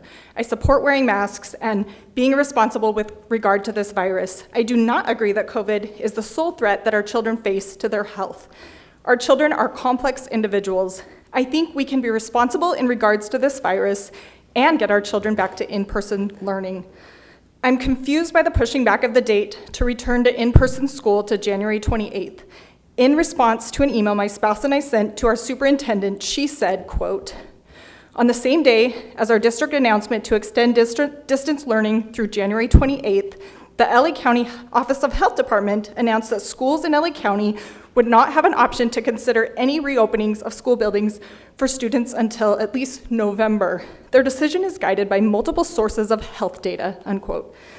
As parents, we need transparency about who made this decision and why it wasn't decided to push the date to only November, but instead almost into February. And are we, as Long Beach Unified School District, beholden to follow the mandates from LA County Health Department, or can we choose to follow the mandates from our own Long Beach Health Department, which will have statistics more relevant to our district? If we implement a mask requirement in our district for teachers and students, we know that the likelihood of contracting COVID, even if someone tests positive, is very low. Most districts in the US struggling with outbreaks are districts unwilling to enforce mask rules. Lastly, I'd like to talk about our children's health as a whole. I'd like to remind you that protecting our children from this virus is only one small portion of their health. Online school for a full day, not being allowed to interact in person with peers and teachers, can be devastating to their mental, emotional, and social health. Several children in my kids' classes have connectivity issues, and when they try to speak, it's hard to hear them, and the teacher can't communicate with them. I can't imagine the frustration and hopelessness these students must be feeling. One of my child's classes is regularly hijacked, and individual students are verbally assaulted and subjected to inappropriate music and images. There hasn't been much learning done in that class, despite the teacher's best efforts. And I know our amazing teachers are working tirelessly to solve problems and make this experience as positive as possible for our children, and for that I'm so grateful. But putting kids on Zoom for a full school day is a false sense of security. They are not safe. I know our district is very proud of their ability to provide free meals to the community, and we appreciate this service, but many districts are providing free meals to all of their students during this time, and they are providing better options for hybrid learning. Please consider the entirety of our children's safety, health, well-being, and the risks involved with online full-time learning. This virus is not the only risk facing our children. Thanks so much for your time. Yeah.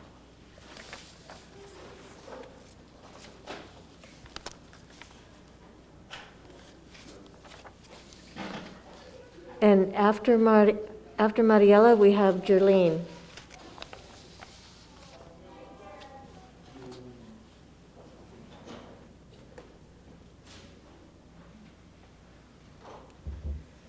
Hello, good evening again. First, I'd like to recognize the woman that spoke regarding special education. I think it's unacceptable that that's happening. Our special needs students particularly need the supports and the support systems. So I'm coming here on behalf of Dr. Alejandra Albaran Moses. She writes, I come to you as a parent of a first grader at Patrick Henry. My daughter Sophia loved school. She has been so proud to demonstrate her growth in learning in Spanish. In many ways, she is the type of student teachers want in the classroom. However, these past 3 weeks have been rough. Last night, we spent an hour trying to console her as she cried over the loss of connection with her classmates and her teacher. I write this not just for my child, but because there are so many children and families across Long Beach with their unique stories of the challenges that we are facing in our home context. And the truth is, I do not believe that the school district has been willing to meet us where we are. Families continue to be asked for grace, but at no point has there been communication back, giving families the same grace. We're also keep hearing that the school must maintain an equity perspective to schooling for all children. But what we are seeing is not an equity perspective, it is an equality perspective. To make it clear, those are two different things. Equality is providing the same to all families. If we were all the same, that would work. We are not, which is why we need an equitable approach to education. Equity in practice means meeting families where they are and adjusting to those needs, or in other words, flexibility. Many individuals are trying to work hard from home while supporting their children's education. Many individuals have had to walk away from their profession because the time needed to support their children in their education is just too much to bear while working. Many families have had to purchase extra supplies to meet their behavior guidelines set for by the schools, while many others do not have the same means to even provide their children a quiet space to learn. Bathrooms have become quiet space. Many families have multiple children who are all trying to learn. Many families are directly facing the challenges of COVID.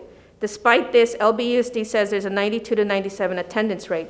The number shows that families are working hard to ensure that their kids are trying. Parents care. Per the California Department of Education, students grades 1 through 3rd are required to engage in 230 instructional minutes. As you know, according to the California Department of Education, instructional time for distance learning is calculated based on the time value of synchronous and/or asynchronous instruction and assignments. Currently, my child is online from 9 to 3, with a 25-minute lunch and 2-minute tent breaks.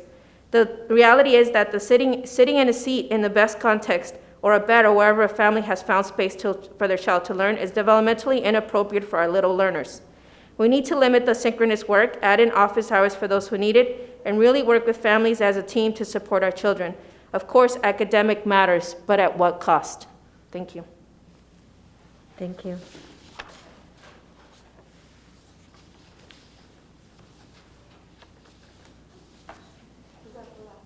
Yeah.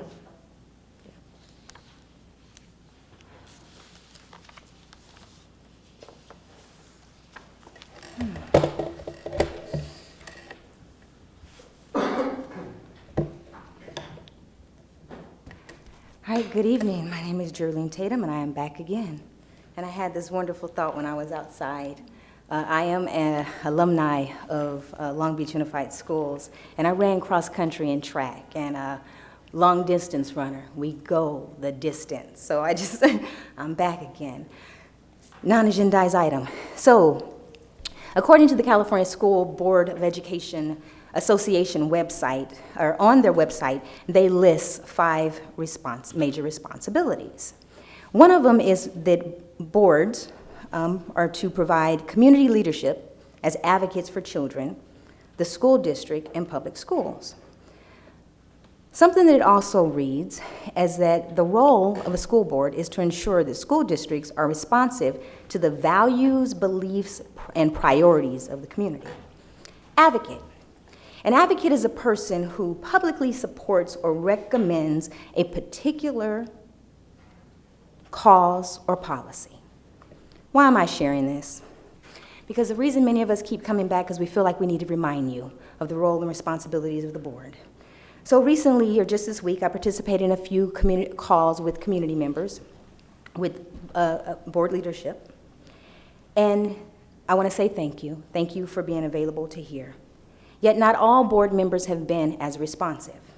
Matter of fact, one board member responded, "I'm not sure what the purpose of the meeting is at this particular point."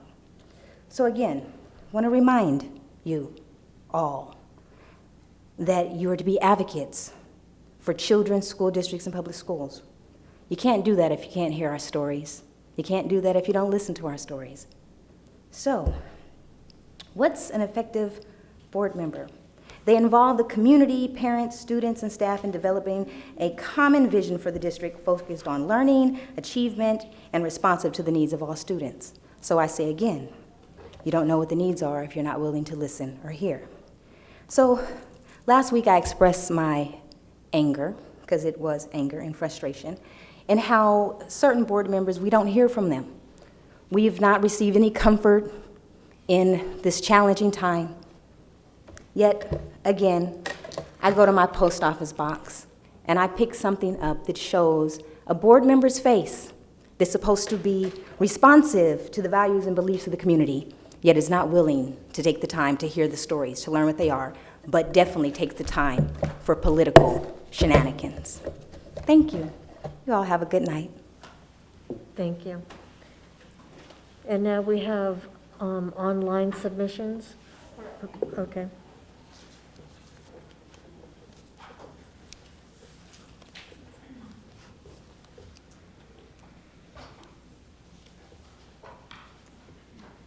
My name is Robin Chancer. Open session in which I request my comment to be read September 16th.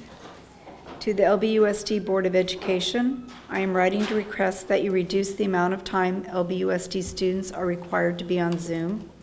I understand that you are doing your best to ensure our students are challenged academically and provided sufficient time for learning. However, the current requirements far exceed what experts recommend according to students' developmental ability. Most online schools, homeschooling programs, and education experts recommend a maximum of 45 minutes, 2 hours for elementary students, 2 to 3 hours for middle school students, and 3 to 4 hours for high school students. As of September 14th, 2020, my kinder and second grade children will be required to be on Zoom 2.5 hours and 4.5 hours respectively. This amount of time is overwhelming for our family as we balance work, home, and caretaking demands. It is also overwhelming for my children, who have demonstrated consistent difficulty with self-regulation since beginning virtual learning. I began a petition to urge you to reduce required Zoom time. We currently have nearly 500 signatures. In doing so, I have heard from dozens of other LBUSD families who are feeling overwhelmed with the demands. They have told me they are thinking of other school options or even having to leave from their workplaces. We are all struggling through a difficult time. Please consider other alternatives to the current requirements, including more frequent but shorter sessions, alternating days, and more independent projects. Thank you for your time and consideration.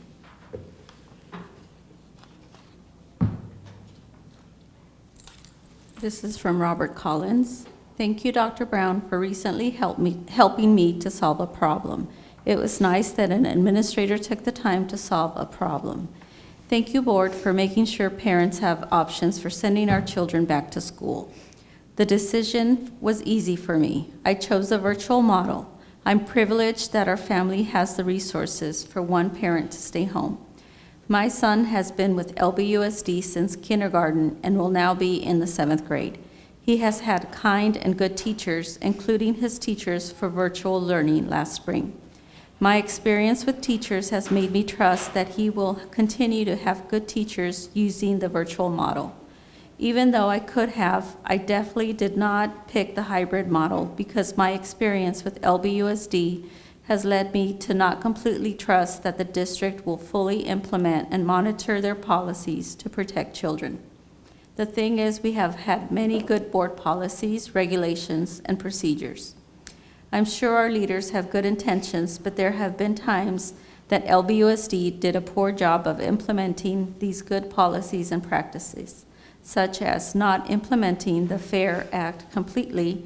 Thank you for buying books, such as not making sure all students receive age-appropriate sexual harassment information and education, such as not making sure we provide all students with the free appropriate education, such as not making sure we completely document the obstacles that protected classes of students face and the mitigations of these obstacles. I have filed complaints, and the district usually attempted to act on my complaints, sometimes successfully, sometimes not so successfully. With the COVID virus, if LBUSD fails to implement and monitor the procedures meant to keep our kids, families, and staff safe, the results might be deadly. No complaint will solve that problem. So even though it means I will be my son's educational paraprofessional this year, which is really not that bad, I chose the virtual model. Everybody have a great year, and most importantly, be safe.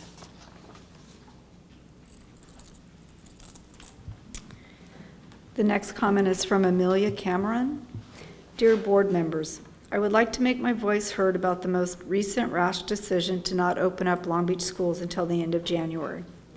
I have 3 boys at Naples Bayside Academy, K, 2nd, and 5th grade. I realize the idea of going virtual until October 5th was the plan, and the approach would be different than last year as that was an emergency. However, I have completely lost faith in our current education plan and system. Taub and the leaders of the city have lost track of what is important here: our children, our future, and education as a right. Long Beach currently only has 40 hospitalizations, and the numbers have continued to go down since July. As a community, we should be able to offer our children what they need most right now, which is education, stability, and a safe environment to learn. Remote learning is not the answer for elementary-age children. I have noticed firsthand the detriment effects of remote learning while watching my boys sit through hours of screen time, learning based on the guidelines the district set forth. How can American Pediatric Association set forth the 1 hour a day screen time recommendation, yet our schools are now requiring our children to sit in front of computers for 6 hours a day? What will become of their brain development and growth, not to mention their socialization? The long-term social and emotional impacts will be felt for years. Mental health matters, community matters, and our children deserve better. Parents have little to no insight what advice the LBUSD is receiving from apparent public health experts on the subject at hand, Or why is choosing to ignore other credentialed voices that say students can return safely to classrooms? The outsourcing of LBUSD's responsibilities to these unelected and unaccountable experts is a disservice to our children and demonstrates the lack of clear thinking and leadership from the LBUSD. It's time to prioritize the education of children over all else and provide us a plan for schools to reopen.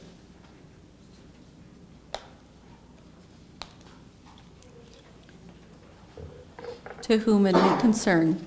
One of the chief criticisms of the U.S. educational system in recent years has been that the quality of a child's education increasingly depends on where they happen to live. That has now become a painful reality for families in Long Beach who were shocked and disappointed when LBUSD made an arbitrary decision to prohibit in-person learning until the spring semester. This decision was made despite the fact that private schools, Orange County school systems, and others around the country have prioritized children and teachers over all other interests and found a way to bring students back to the classroom. It can be done, but for whatever reason, the LBUSD chooses not to.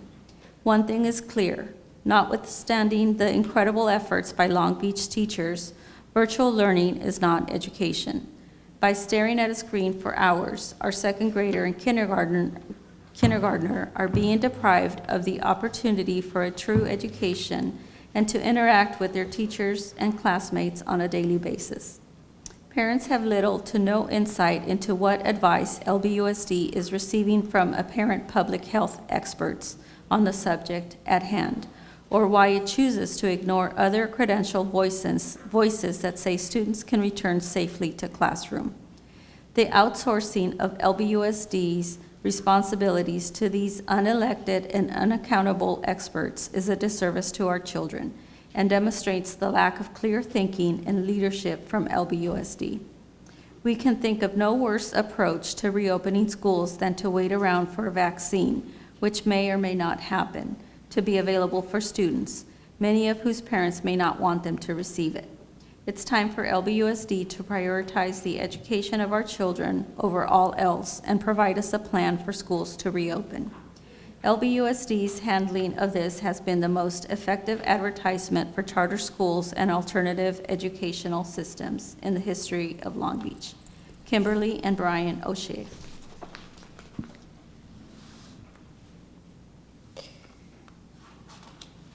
Hello, Long Beach Board. I am emailing you to express my gratitude for your communication during these challenging times, and I want you to know that my family appreciates your commitment and dedication during this time. With that in mind, I also want to share a concern. After recently learning that all students will be remote until January 28th, I hope that you will strongly consider allowing the kindergarten children to return to in-person instruction. To say that this time has been stressful is an understatement. My child, who is excited to start her school year off, is not thriving during this period.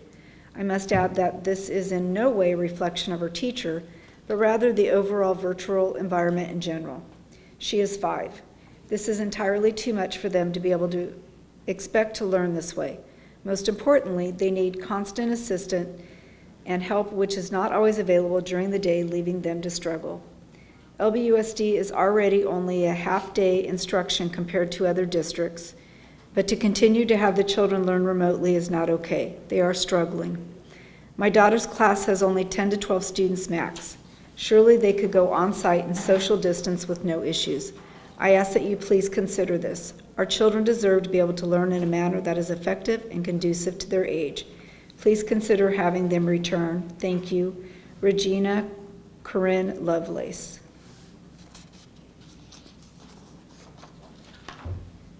To whom this may concern, K-5 at minimum should go back to in-person learning. What we've learned is this virus in kids this young especially get mild symptoms, if that. For those school-age children who want to attend in person, they should. Have parents and teachers that want to go back sign waivers of consent liability. Times are changing, and so teachers need to be more flexible. If they don't want to teach in person, then they can teach online to those that want to continue that way, or sadly find a different profession that allows you to work from home. COVID isn't going anywhere, even with a vaccine, so we need to move forward. Those who are most vulnerable continue online. Equip teachers and students with tests and masks, shields. Other areas are going back, and so should we. Also, I'd like to add that Long Beach is not LA, even though we are in LA County. Our numbers are low and declining. Seal Beach, 5 minutes from here, is back hybrid. Why can't we? Online learning is not a long-term solution. Sincerely, Elena Connor, Naples mom.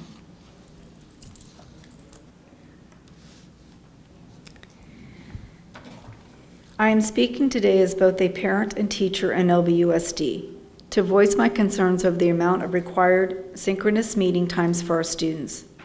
Our dedicated teachers are doing the best they can, but the mandated traditional school bell schedule is not only contrary to best practices for distance learning, but also detrimental to the health and well-being of our students.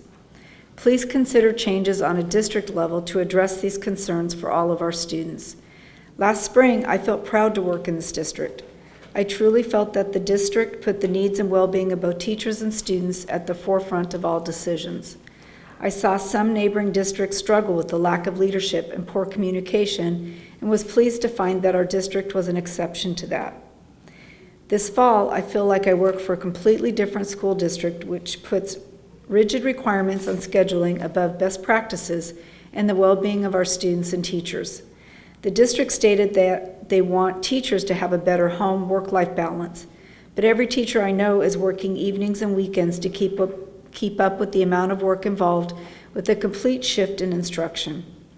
A more balanced schedule of synchronous learning and asynchronous activities would not only create a healthier learning environment for students, but would also allow teachers more time for meaningful assessment, feedback, and content creation. Thank you for taking the time to consider these adjustments to benefit our students and teachers. Amber Arnold.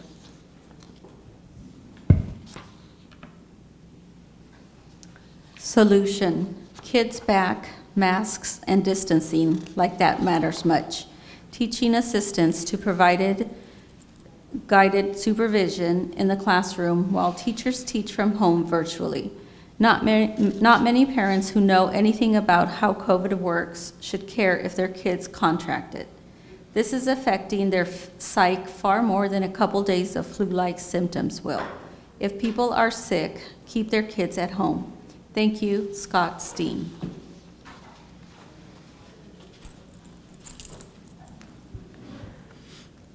Allison Travis, schedule change. My son said his eyes started feeling weird, so I took him to an ophthalmologist. Doctor said he needs to limit his screen time to 1 hour a day. This evidence proves our kids' schedules need to drastically change to shorter live sessions and longer opportunities for asynchronous work.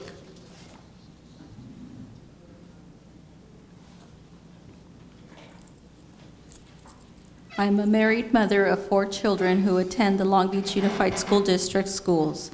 I am also a marriage and family therapist. With that being said, I look at this through the lens of mental health. I work full-time, as does my husband. We have 4 kids at home all day on Zoom with no sports, extracurricular activities to be a part of, and who are isolating from their families and from their friends and family. My 16-year-old has suffered from depression for years. You know what has kept her going? What has motivated her every day to get up, get dressed, and take a shower? Yes, the little things count when you have depression. It was the simple fact that she was a part of a color guard team at her high school. Not only part of it, but she was and is the captain. Color guard gave her a sense of belonging, purpose, and is something she values in her life. She looked forward to being around her peers who shared the same interest as her and who she could seek out for support and comfort. This is her senior year, and it is being ripped away from her along with her happiness. Since the schools closed, she is now experiencing depressive symptoms such as she did during the onset of her mental health journey. She has no motivation toward school, does not look forward to getting up in the morning, and has suicidal thoughts. The LBUSD took this from her with no shame. Where's her voice? Where's our voice? My 17-year-old daughter is also a senior this year and a committed soccer player on track to get scouted for college. This was a huge year for her for college opportunities, something she has worked tirelessly for over the last several years. She was looking forward to leading her team this year as a senior and captain, but hopes for an actual season are slim. She hasn't seen her friends since April. She is a teenager. She needs her social life. She needs to feel connected to her community, friends, teachers, church support, but she can't. She sleeps a lot of the days so that the days will go by quicker. She hasn't learned one thing on Zoom since school started and has no homework ever. Why is she being cheated out of an education her senior year? My 8 years as a supreme athlete playing football, soccer, and basketball year-round. Oh, my 8-year-old is a supreme athlete playing football, soccer, and basketball year-round.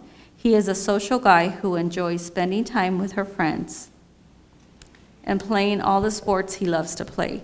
He has been sitting in front of his Chromebook for 2 weeks with no sparkle in his eye, but more of a dread of having to get up in the mornings. He does not enjoy school and does not look forward to the day. He is in tears after lunch because this will be the last comment she makes.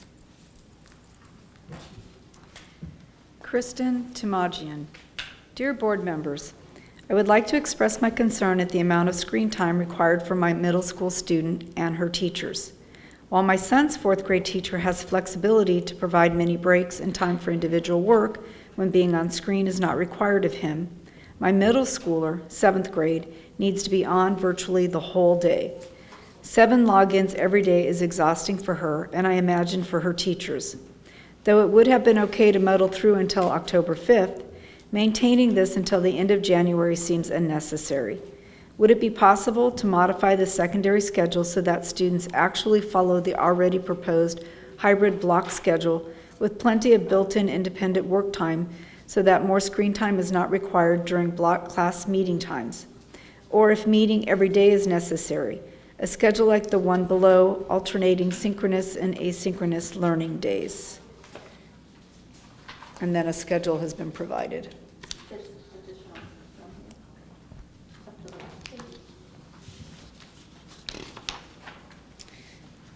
Now that we parents, teachers, and students must now adjust to many more months of virtual learning, it is only right that you consider modifying the required minutes on screen for the well-being of students and teachers.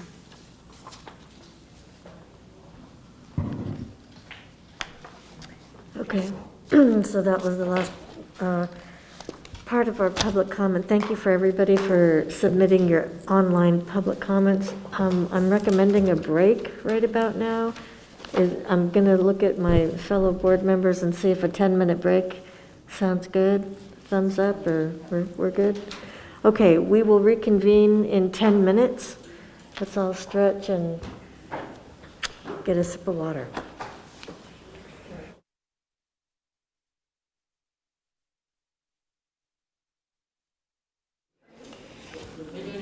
Okay, welcome back, everybody. We've had a brief break, but we are ready to get back to business. So, we now have a staff report. Dr. Baker. Thank you. Tonight's staff report is revisiting our school opening update with 2 topics that we'd like to share with you all tonight. The first, Dr. Simon is going to just lead us in a brief conversation about our re-engagement and attendance strategies and attendance taking. And then our level offices, elementary office, middle and K-8 schools office, and high school office are going to just share a bit about the student learning day. So I will quickly turn it over to Dr. Simon. All right, so good evening, Madam President Craighead, members of the board, Dr. Baker, executive staff, and members of the community. As always, it is an honor and privilege to stand before you this evening. Tonight, I will be providing a quick update on the district's enrollment numbers and also highlighting a few strategies school and district staff have undertaken to re-engage students and their families during distance learning and also school closure. So I also want to say thank you to Chris Brown for creating the first 3 slides. I am standing here on his behalf to discuss our current district enrollment numbers. So overall, TK through 12, our enrollment is 70,268 as of September 14, 2020, excuse me. And this represents a decline of 2% from last year, 2019-20.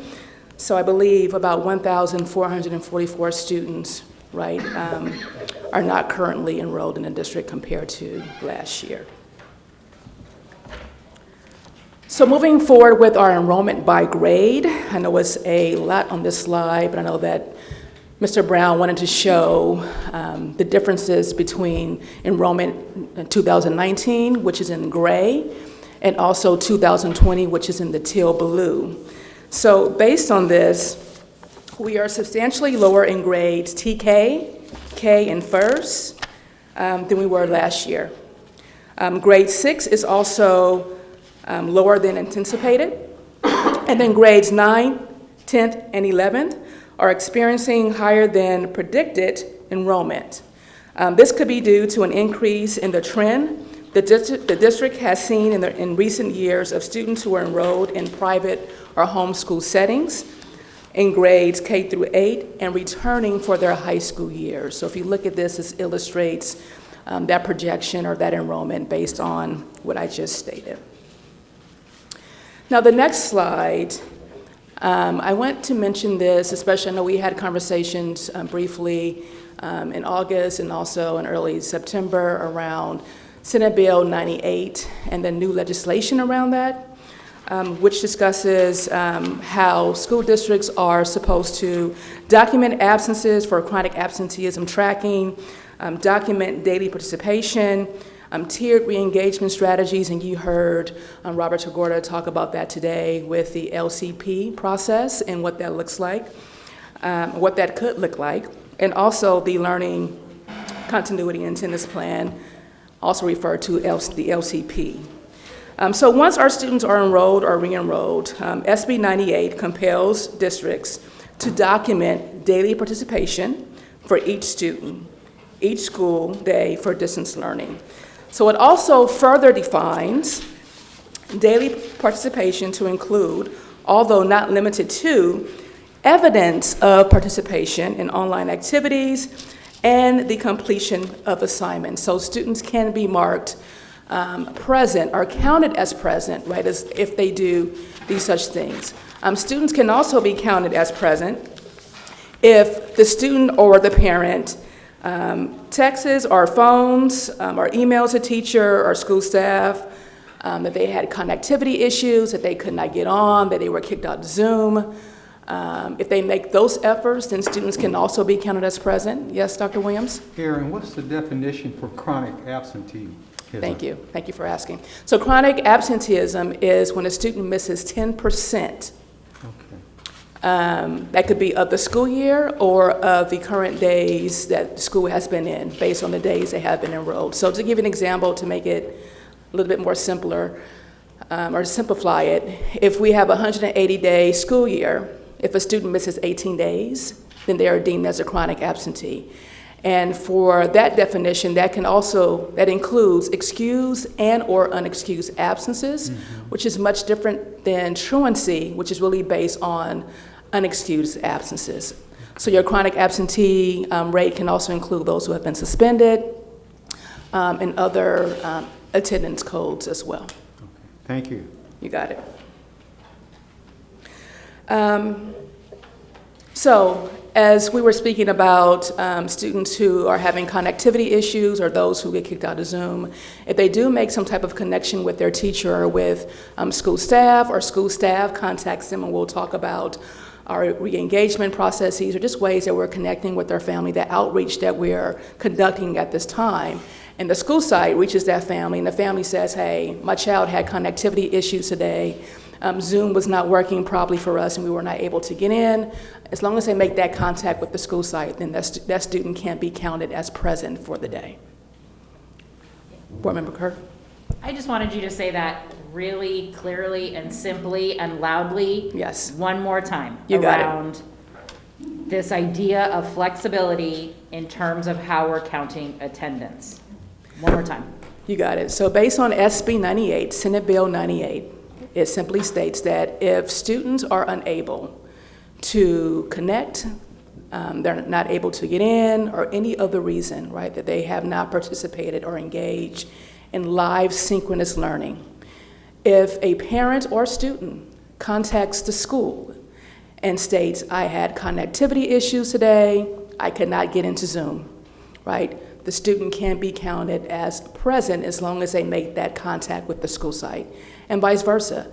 If the parent maybe did not make contact or the student did not make contact, if the school site staff contacts that family and says, hey, just checking in, we see that your child was not present in class today, how are you, what's happening?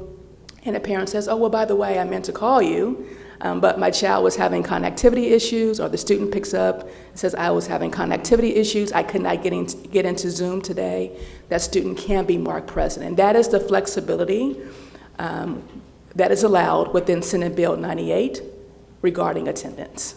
Yes, sir. So Dr. Simon, just going on that path, what then constitutes an absence? A student not participating or not having any contact with a school site, or a school site not being able to have any contact with that parent as well, or even a student missing assignments, not doing any work. So it's not all or nothing. The law is very specific by saying that you at least have to do one of these things in order to be marked or counted as present for the day. And are we differentiating an excused absence versus no contact? So we do have still in our system as far as attendance taking, and team, please correct me if I'm wrong. Sometimes I am wrong. We do have unexcused, we still have tardy, and still those regular codes embedded within our system. But per se, if a student does not engage or does not participate in Zoom on that day, then they can be marked as just straight absent. Or not present, I should say. Sure. Can we talk a little bit more about that scenario? So let's say that if there's multiple days that a student is unable to connect, right, through just having connectivity issues, and we are unable to make contact. At what point is that counted as, is it day-to-day that it's counted as an absence? Okay. So it is day-to-day, but also know that teachers within our system have within 5 days or a week to even go back to make corrections to that. So even if that correction is not made per se that day, and maybe a family member or parent or student contacts that teacher, the teacher is able to go back to correct that attendance.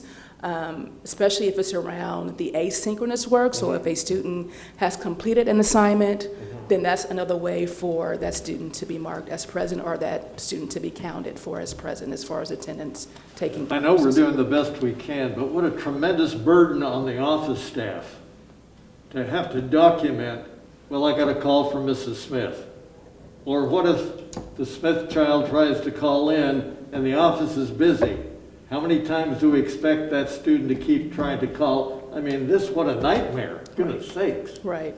There's also emails that could be utilized. I mean, I've implored school sites, it may sound a little crazy, to take faxes, or just any means of communication that our families can complete at this time. Just because we know that some of our families are having challenges with just communication or just making calls. We understand that there are certain unique circumstances that present themselves with our families, and that's where SB 98 allows for that flexibility in so many ways, and that's why, because with distance learning, we know that with the digital divide and our students maybe not having the best internet or Wi-Fi, this is why this new law accounts for all those things. So there's lots of flexibility within SB 98. Darren, maybe you answered it, but can a student or a parent call in after the fact 2 or 3 days later and said, I tried to call? Thank you. Yes. I'm just thinking, parents, households are having extraordinary circumstances, right? Power is cut off, phone maybe, they may have lost service with the phone. Do we have our adopted version of Senate Bill 98 in terms of sort of how we are interpreting it and what steps, what things we're considering in our interpretation of SB 98? Do we have our own sort of document in terms of how we're applying it? To really simplify things for the community or for any parent who asks you, the thing that we want is for them to communicate with us in some way, including after the fact. And so just at the very base level, part of the design of the bill is to acknowledge the varying ways that students participate right now, to include the completion of work. So if the parent is asking you or if someone's listening, talk with us. That's at the very simplest form, that's our practice. Dr. Simon, we've heard from a lot of parents who are concerned about their kids from an emotional well-being point of view. Does SB 98 account for that? If I'm a mom of a kindergartner or a first grader who is sitting in front of the screen and for some reason is just having a breakdown and cannot focus, as a mom, can I remove my child from that classroom situation temporarily, and then maybe if the child feels better, they can rejoin the class? Or is it that kind of flexibility also? It is, and maybe this is too much detail, but honestly, if a student joins the classroom for 10 minutes, 15 minutes, 5 minutes, they're still counted as present. If they complete work, right, they're still counted as present. So knowing that, hopefully that gives parents some clarity just in regards to that. I mean, SB 98 is super flexible, and in some ways still a little vague into where people are asking for a little bit more clarity around it, but based on how we read it and other districts read it as well, and based on our conversations, especially other core districts, right, it's based on what we just stated and what we just dialogued about. So I hope that does bring some clarity for many of our parents and guardians. And also, do we have information on SB 98 on our website or somewhere where it's available for parents to access that information? I'm not sure of that. I don't know if anyone else can speak to it. I don't think that is the case, but if that's the case, we can get something up to clarify for parents. I think that would be helpful. The more information we have available for parents, the better. Ms. Kerr? Yeah, I know our questions kind of jumped ahead, and I see that page 2 is going to be around family outreach. So you're going to talk to us a little bit more about how we're connecting with those students. Yes. And I will assume, because I have similar questions to Ms. Craighead around different levels, that the level offices can please also, before we ask all the questions, if while you're prepping, if you could be prepared to answer what an attendance perspective looks like from the different level offices once you get up there, and then maybe I won't ask as many questions. Gotcha. Thank you. Any more questions? Not right now? Okay. I'll hold to the level offices. It's okay, shoot away, it's all good. So this slide simply illustrates SB 98 in very brief form, right? I'm happy that I was able to go a little bit deeper and describe or detail a little bit more how SB 98 reads and the flexibilities that are allowed within the Senate bill. So while the LCP, the Learning Continuity Plan, is awaiting approval, the next slide highlights some of the district's family outreach efforts, many of which started before SB 98 was written into existence. And I'm happy to highlight such efforts. So the efforts include auto dollar. I know parents are probably sick of receiving these dollars if their kids have not been present or accounted for in class, but it is a way to reach our families and also see the reasoning behind the child not being in class. We also have some teachers who are calling our parents as one of our first steps, just to say, hey, Johnny wasn't in class today. I'm just checking to see if everything is okay. And then from there, a parent might say, well, I'm having connectivity issues, my Chromebook is not working correctly, or I have other issues that are happening within the family. And from there, right, discussions can happen. And we also have our office staff reaching out and calling many of our families as well. And the messages of support are around basic needs, resource, internet, technology. And then there's the district-supported outreach, which include the Family Resource Center staff, the All-In staff, the Office of School Support Services, our foster youth social worker, and also community agencies, right, that we work with in order to just kind of locate and just work on messaging around how do we help our families, and some things they're hearing as well.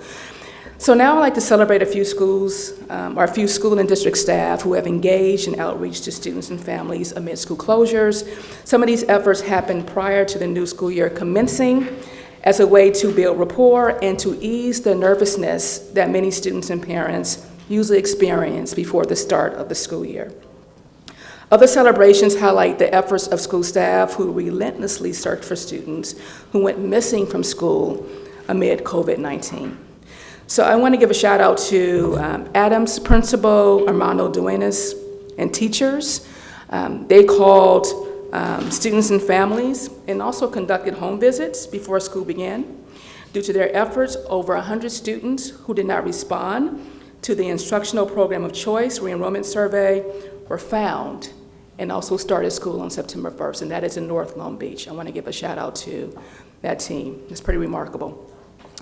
I want to give a special shout out to a teacher at Patrick Henry, Ms. Naboa.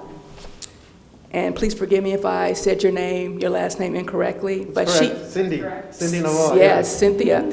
She personally delivered growth mindset swag bags with special supplies to her entire class of 35 students. And that was in Signal Hill, Lakewood, and just beyond, swaths of Long Beach. I want to give a shout out to her. That's amazing. Hamilton principal Jorge Montanez and also Lindbergh principal Stacy Benuzzi have recently conducted home visits to locate missing students. Many of their students have been found and re-enrolled back into school. Northside again, great work.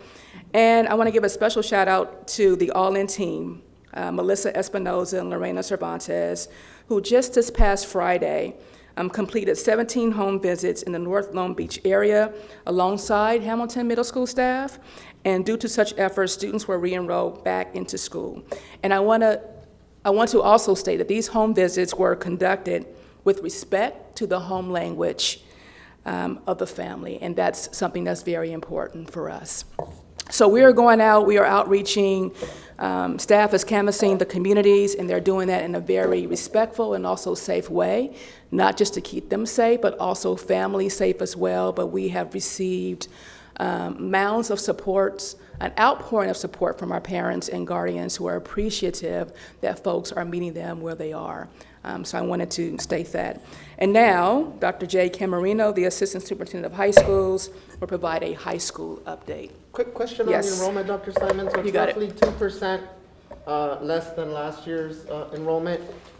Given the very unusual start to this school year, how did we count enrollment this year? I think enrollment was based on our survey number 1, and I believe also based on the attendance that has been taken, whether that's synchronous or asynchronously. Anyone want to add to that? Am I spot on? We are not able to connect with all of these efforts. And so schools are now in the process of confirming students that would be unenrolled, and then we'll know our final numbers. So those that's would be very, added that's, to the that would, 72 they would today? be Yes. subtracted from. Oh, got it. Yeah, Got subtracted it. from, but we're actually in a very good position, and we don't want to be overly optimistic, but we're optimistic right now that we're down in the 400 to 500 students still waiting to be connected with.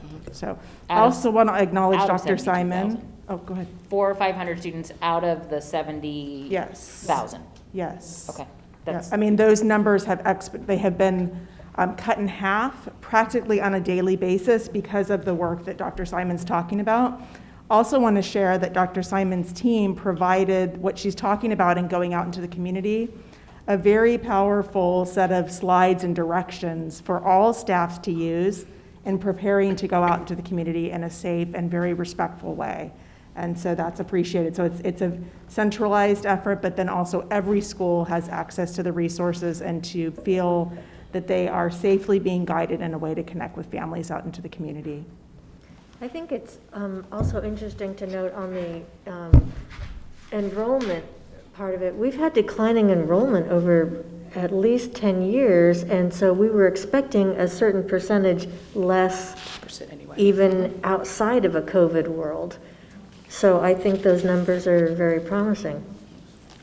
But, oh, yeah, one more. Yeah, just, I'm not sure if I'm still clear, Dr. Baker. So is the 7268 a projection minus folks that we haven't, students that we have not had contact with? So that is the actual students that have been connected with, except those who are no-shows. And so we're waiting, usually in the first couple of weeks of schools no-show students, and then we have a final number. We delayed that no-showing to give staffs more time to connect with families. So now they're in the process basically of confirming those that they can't make contact with, and we'll subtract the total enrollment from that.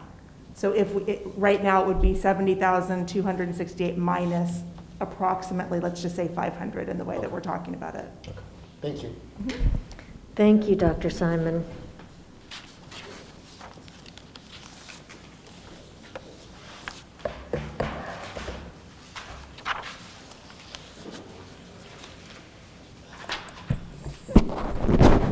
I'm wiping the mic so I can actually bend it down and show you. Dr. Simon just had it. Sorry, I took it back.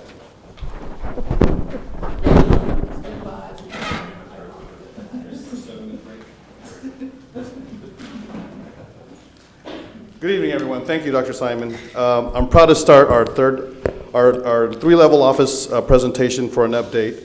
Our level offices, as well as Dr. Baker and Dr. Brown, have been so excited to visit our sites for our third week of school, our fifth week for camps in Sato. Our 7 principal supervisors have physically and virtually walked classrooms and have seen amazing examples of our teachers shifting from in-person to distance learning classrooms. Dr. Lund and Mr. Moskowitz will share elementary, K-8, and middle school examples. For our high schools, I've seen teachers put students in pairs or small groups through breakout rooms in Zoom. Teachers using multiple screens to be able to see their students in a gallery view projected on their large screens while presenting from another device. If you're familiar with Zoom, when you share your screen, you can't see your students. Students have been uploading their work to teachers for immediate feedback from not only teachers, but even peers. And in an art class that I observed this week, students uploaded drawings and received both positive and constructive feedback immediately. When we closed schools back in March until June, the feedback from students, teachers, and parents was unanimous. We were not connected. There were limited connections between our students and teachers, and now fast forward to today, our students have been out of school for 6 months. From all the presentations we've heard today from some of our parents and some of the emails we received from students, parents, and teachers, our students have lost that muscle memory of having routines. They've lost their engaging in learning again, to getting their brains going again into learning. We've shared various examples of how we can provide high-quality distance learning classrooms with our sites and during these board meetings. Without repeating the information we've already presented, let me remind our community that our teachers have used various techniques for our 88-minute blocks in our high school. I've seen teachers tell students to work independently for the next 40 minutes and say, if you can please go into another, if you can, please go into another room or go outside and work. I'll be here with my camera off and I'll be available to you if you have questions. So I've seen examples of students not having to be, quote unquote, tethered to the screen. This teacher wants to be available and connect to all students. I've also seen teachers that are allowing students to do their independent practice with similar protocols of moving away from the computer, turning cameras off, but still can access the teacher if the students need help.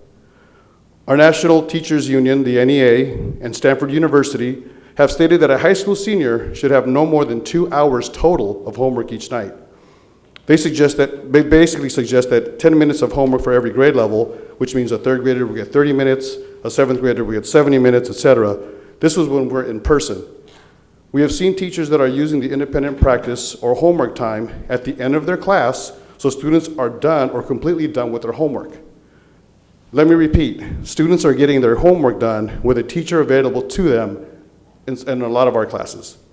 So again, there are so many ways we can take advantage of our distance learning by sharing best practices with one another, and we're sharing. Our schools are doing a wonderful job of sharing what they're seeing and communicating that throughout the schools and within our different levels. Our high school students would greatly appreciate being able to end their school day with their homework already done. Lastly, our students have not had PE for 6 months. Can you imagine the muscle memory and routines our students will need to get back into PE shape once we're able to bring our students back to school? Our students aren't even in shape to get in shape. We'll probably get requests to suspend the physical fitness test that our students need to pass in 10th grade in order for them not to have PE in 11th or 12th grade. But let's remember that things will get better and it will take time. Our distance learning will get better. I will respectfully ask you to hold your questions until Mr. Moskowitz concludes our presentation and when he's ready to field all of your questions. Right now, I'd like to invite Dr. Lund up to come up.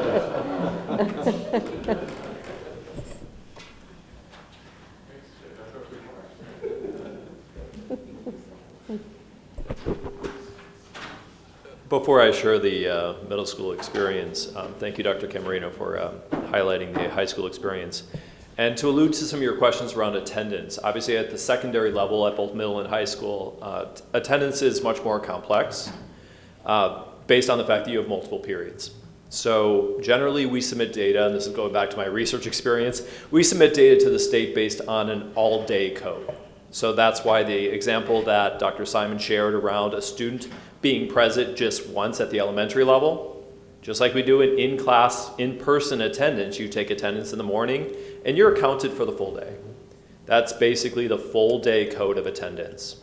At the secondary level, the full day code is more complex because you take attendance across every period to then determine if a student was actually absent for the full day. So historically, you would have to be absent for every class period to be given a full day absent code.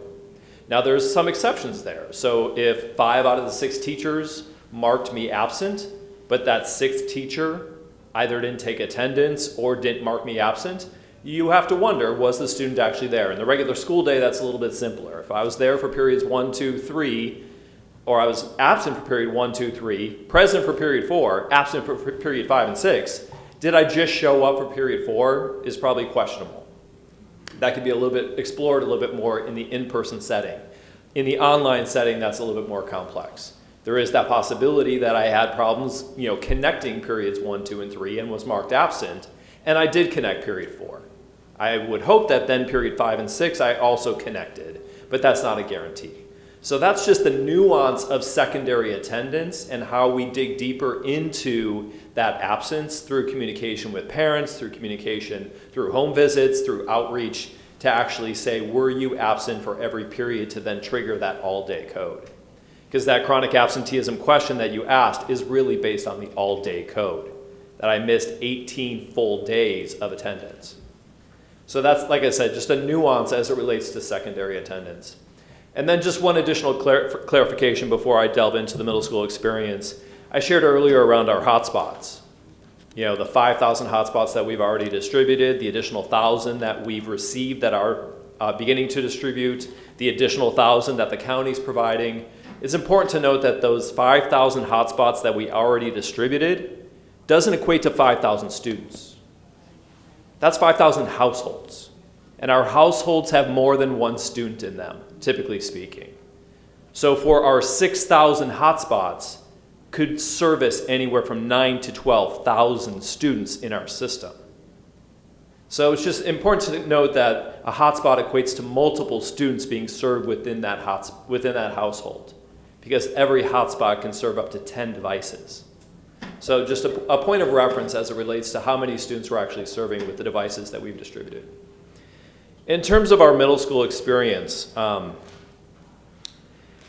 we came to the realization recently that this is the first time in 6 months that our students are back in school for the full day. They've been out of school for 6 months from full day instruction. And when I hear from students that they're tired, makes sense. You haven't done it for 6 months. Now you're back in school for the first time after 6 months. And I think that's just an important context. With that said, we get a range of experiences that our students have shared. So I reached out to principals and asked them to talk to students and to get some feedback from students directly on what has been their experience so far. And I would say, just like in the regular in-person school experience, you have the full range. You have students that love school, and you have students that don't love school. In the online world right now, we have students that are really positive about their experience. Overall, I think it's going pretty well. It's easier, especially for kids that need a little bit more help, which I thought was very astute for this student to comment on. It's much better than before. I find online much easier. Personally, I don't mind online schooling. I like working by myself and not being around a lot of people. So this is kind of a break for me, although I do miss real school. So there's your positive sort of comments from students.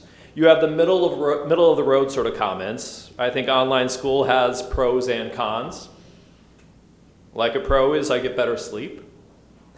And a con is I don't get to see my teachers and classmates in person. A second quote, I kind of like it, but I kind of don't. Third one, I don't care, honestly. And a fourth one, it's whatever. I thought that was perfect for middle school. It's whatever. I'm doing school and I'm here, so yeah. That kind of worked out perfectly for that middle of the road sort of example. And then on the negative side, you do have, I don't like online whatsoever. It's kind of stressful. It's very challenging and boring. It's more difficult than in person. So these quotes just capture that range of experience that our students have in online schooling. That's probably very similar to the range of experiences they have in in-person schooling. And in terms of what their actual day looks like as they walk through their 6 periods, we've been doing visits with principals, and principals have been sharing their experiences as well. So I thought I would just share some of the observations from the past 2 weeks. Lindsay's first period history class started with a community building activity, which we've recommended for an SEL connection to start off the class. Students were debating the performance of their favorite NFL team this past weekend and how they did in their first opening game. During the first period history lesson at Franklin, students were put into pairs in 16 breakout rooms. So easily 16 breakout rooms, 2 students in every room, where they worked on sorting primary and secondary sources related to what they were studying. And they basically had to manipulate this source as a primary source, this source as a secondary source, as an online tool. During Marshall's second period dance class, students are learning their first performance. They are standing up, rehearsing the first set of dance steps. The teacher models the steps, and then during the rehearsal provides minute-to-minute feedback to the students. During third period, the Lindbergh math teacher uses her iPad as the presentation screen. So as Dr. Camarino referenced, our teachers are finding a benefit of having multiple screens, one for presenting and one for watching the students or getting feedback from students. She has the second screen where she can see all of her students. Students are taking notes in their physical notebook, and at select times holds it up for feedback from the teacher. Here's the notes I've taken so far. How does it actually match to the notes that I've been modeling using my iPad? In most schools, then, students have their lunch, which ranges between 40 and 60 minutes, depending on the school schedule. Most of our schools have a 50 or 60-minute lunch. Our K-8s have a 40-minute, which we did actually have them explore and talk to parents if they wanted that or needed that lengthened. They've actually aligned it with their elementary students so they can all pick up lunch at the same time, and they actually found that the parents actually did feel they needed a change. Our K-8s do get out a little bit earlier also than our middle schools. They have a 3:20 dismissal versus a 3:40. In period 4, the Jefferson English teacher teaches from the front of the class. So here's a teacher that's in school teaching from the front of her classroom from a whiteboard. She has her document camera up, and she's actually sharing student samples, projecting it up on the screen so that students can see. So she's kind of replicated a traditional classroom setting in an online environment. It keeps her kind of not staring at a screen the entire time, but actually up and teaching in front of the class. Students have time to work on their own introductory narrative paragraphs that she's modeled for them. So there's writing time built into their class period. During period 5, the Rogers science teacher starts the class with an SEL activity while taking roll.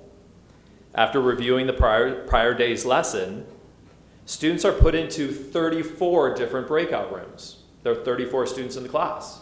They each are put into their own room to work on a task independently for 5 to 7 minutes. The teacher then pulls them all back into a whole group setting and says, I'm going to break you now into groups of 3, where you're going to share the independent work that you were just working on independently with your small group. During that 34 breakout sessions, the teacher strategically went into select students' groups to really see who needed more support. So already working from what he's learned in this situation around the students who might need additional support with this individual task. And then finally, during period 6, the PE teacher is sharing a presentation on the rate of perceived exertion, or RPE. The teacher models how to calculate the rate. Students then test their RPE rate by engaging in a variety of student-selected low-impact and high-impact tasks. And what I loved about this particular class is that they actually had to choose the type of activities that were appropriate to their home setting. So some of our students could do jumping jacks and running in place and probably not disturb other students. If you're in an apartment on the 3rd floor, that might be difficult. So they were given a range of physical activities that they could actually test with: sit-ups, push-ups, jumping jacks, running in place, running out in the yard, and then calculated their rates and then posted it all on the chat when they got back. So they were all sharing their results and discussing their results based on that calculation. So I think what these examples kind of showcase is, as Dr. Camarino alluded to, the strategic use of Zoom by putting students in different groups, the varied activities that can engage students in meaningful work, the independent work that can be incorporated into class to provide a balance of screen time while still being accessible to students who need support, and that strategic use of breakout time to actually provide differentiated support to students. So just as our student said in the very beginning, it's actually easier, especially for kids that need a little more help, which I found that in that teacher's classroom, or in this case with this student, that they're actually feeling they're getting more individualized support than they even had in the regular classroom environment.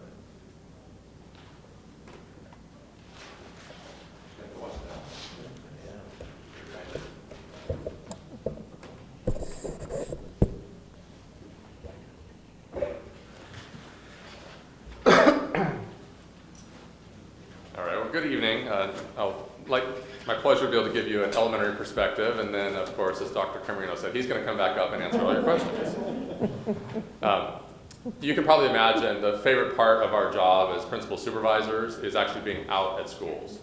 And in the spring, when we had so few people working at the schools, it was kind of a sad experience. My greatest pleasure so far this year, since September 1st, is getting out, seeing teachers working in their classrooms, and actually seeing students on campus. So I'm going to give a quick shout out to our CDC, our Kids Club, and our Head Start programs. As we know, they've been functioning in person, staff and students, since July. I've been out now along with my 2 directors, Dr. Demita Myers-Miller and Kim Weber.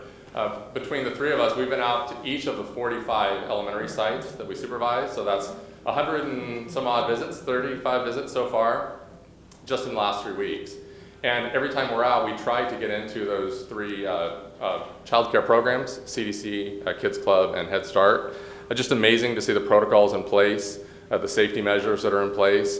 And what I particularly have enjoyed is that in our Kids Club and our school-age CDC programs, these are our students, our school-age students are actually in these programs receiving some great supervision and support while their parents are at work.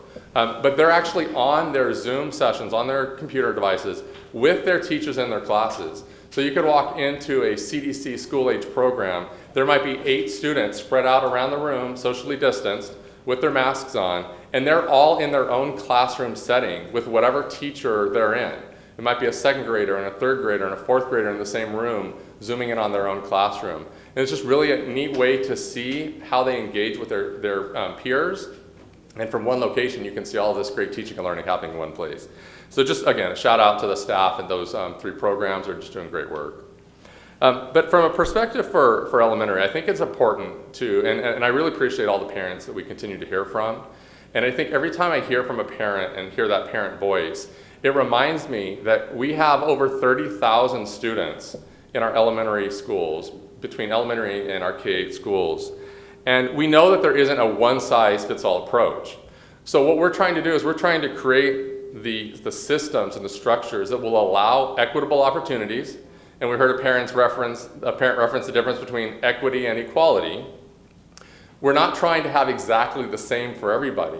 But within a system like ours, we need to create some structures and guidelines that will be implemented across all of our sites.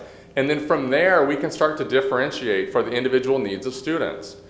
And so I hope the message that parents hear as I speak here for the next couple of minutes, more than anything, is that we need parents to speak up to teachers and principals about the needs of their child. And if their child has some specific needs, whether that means I only want an hour, he can only attend for an hour online, we need to hear that and we'll make accommodations for that. Or we want a very robust 5-hour experience, we'll try to make accommodations for that. But there's some minimum guidelines, if you will, guidelines for all of our students that we've implemented. And for even before COVID came our way, we've had great administrators, great staff that continue to do great work. But the heart of our district has always been our teachers. They're the heart of teaching and learning. They're in our classroom with our students on a daily basis. Our teachers are working harder than they've ever worked before. The amount of learning that they had to participate in leading up to the start of school, changing paradigm from in-person to distance learning, it's really incredible what they've been able to accomplish. And when you go into a school and you see teachers, the level of enthusiasm that they have, and you hear every parent who comes in and shares concerns about maybe the amount of time, almost to a person, they talk about the quality of the teacher and their appreciation for the teacher and the administrator. And I think that says a lot about our people, and I just really want to reiterate my appreciation for that. But within that, I think some of our teachers have tried, frankly, to set the expectation almost too high for the amount of time that a student, an elementary student, actually has to be physically logged into that Zoom session. We sent out some guidelines to our teachers in the summer and with our principals. And it includes, for example, at the kindergarten level, there should be 3 30-minute blocks of time where students are learning language arts, mathematics, and some other content areas. And then within that, there's a mindfulness and movement where kids are getting up and singing and moving around. Breaks where kids are completely walking away from the computer. So for a kindergarten class, it's not a 2.5 or 3 or 4 hour program. It's essentially a 2-hour program with the teacher, but again, broken up into these 3 30-minute sections. For a 1st or 2nd grader, it really should be no more than 2.5 to maybe 3 hours of live connection with the teacher. But some of that's going to be in small group with the teacher. And then throughout that 2.5 to 3 hour time block, there are, again, the mindfulness and movement opportunities, the social emotional learning connections where they're talking with their classmates, 10-minute breaks, multiple 10-minute breaks where everyone is getting off of the computer and going and getting some fresh air or moving around their house or their apartment. Beyond that, the asynchronous time that should be happening at the elementary level is a time where students can completely log off from the Zoom session and complete activities in their textbooks and their workbooks that were handed out to every student. They can do those things at other times of the day. It doesn't have to be just when the teacher might have scheduled it. It can happen at 4 o'clock when the mom or dad comes home from work. It can happen at 7 o'clock if that's best for the family. I think our teachers, out of an effort to really set a high bar for their students, and wanting to make sure they were there for their students. In many cases, message that they wanted the students to stay on that Zoom for that entire 6-hour day so that they would be there in case the student needed some extra help. And I commend teachers for wanting to provide that additional assistance.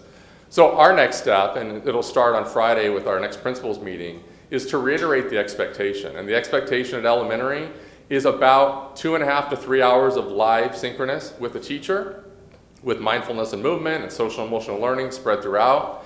And then asynchronous time that amounts to about 1.5 to 2 hours of time.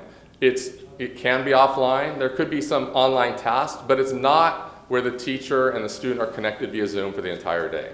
So the messages that we've heard from parents, I think it was out of a teacher's interest in trying to really do their best for their students.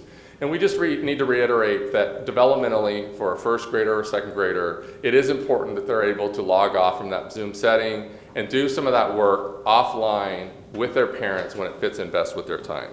So we'll be reiterating that with our principals and with our teachers. And we do have some additional training for our teachers that will be planned throughout the coming months that will also support them directly in how to provide that high quality online instruction.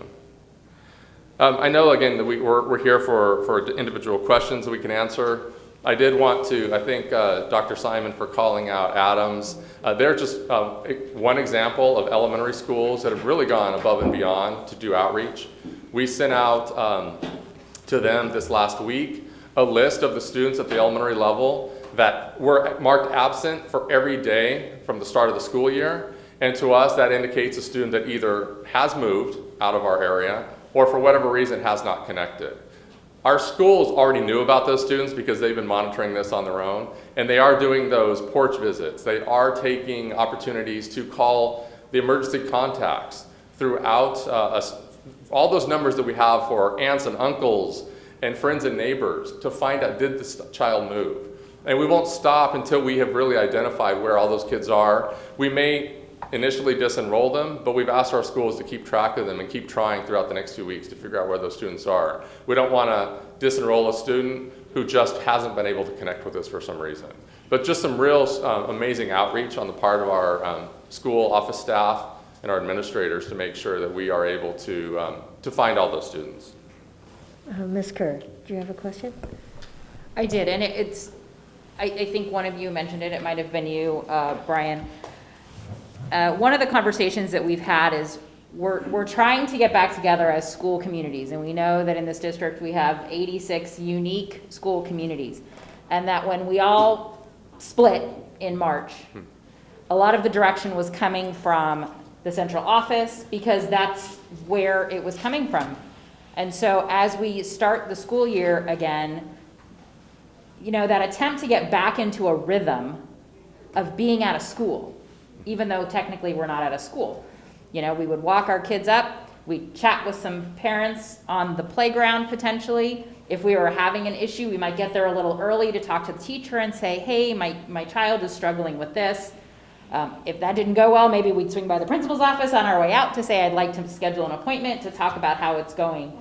And I think one of you mentioned the idea that as we get back into our school communities, how imperative it is for parents to reach out to their teachers first, but then to their school site and their principals to really do some of that engagement around their students' need at the site level. Not that people at the district level and the executive staff level aren't willing to jump in and help problem solve, but I think it was important for you to emphasize to really re-engage as school sites and school communities to do some of that one-on-one problem solving. So what I heard you say was, if a child for some reason is struggling, having a rough day, I have been that parent that got a call that said, you might want to come in and grab your kid, he's having a rough day.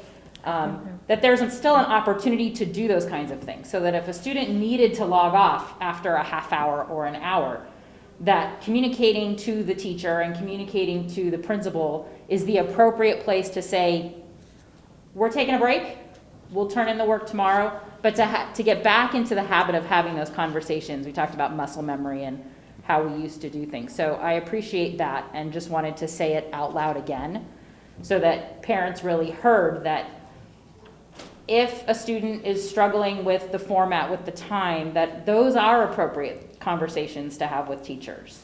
Absolutely. And to have with principals. That, I heard you say that, correct? Absolutely. And in fact, one of the parents who was speaking earlier mentioned that she was from Madison Elementary School. And while we were sitting here, I got a text message from Kim Carpenter, the principal at Madison, who's watching the meeting and has already sent an email to that parent and wants to connect tomorrow to figure out how they can support that child. So we will absolutely do whatever we need to do to make sure that we're meeting the needs of families.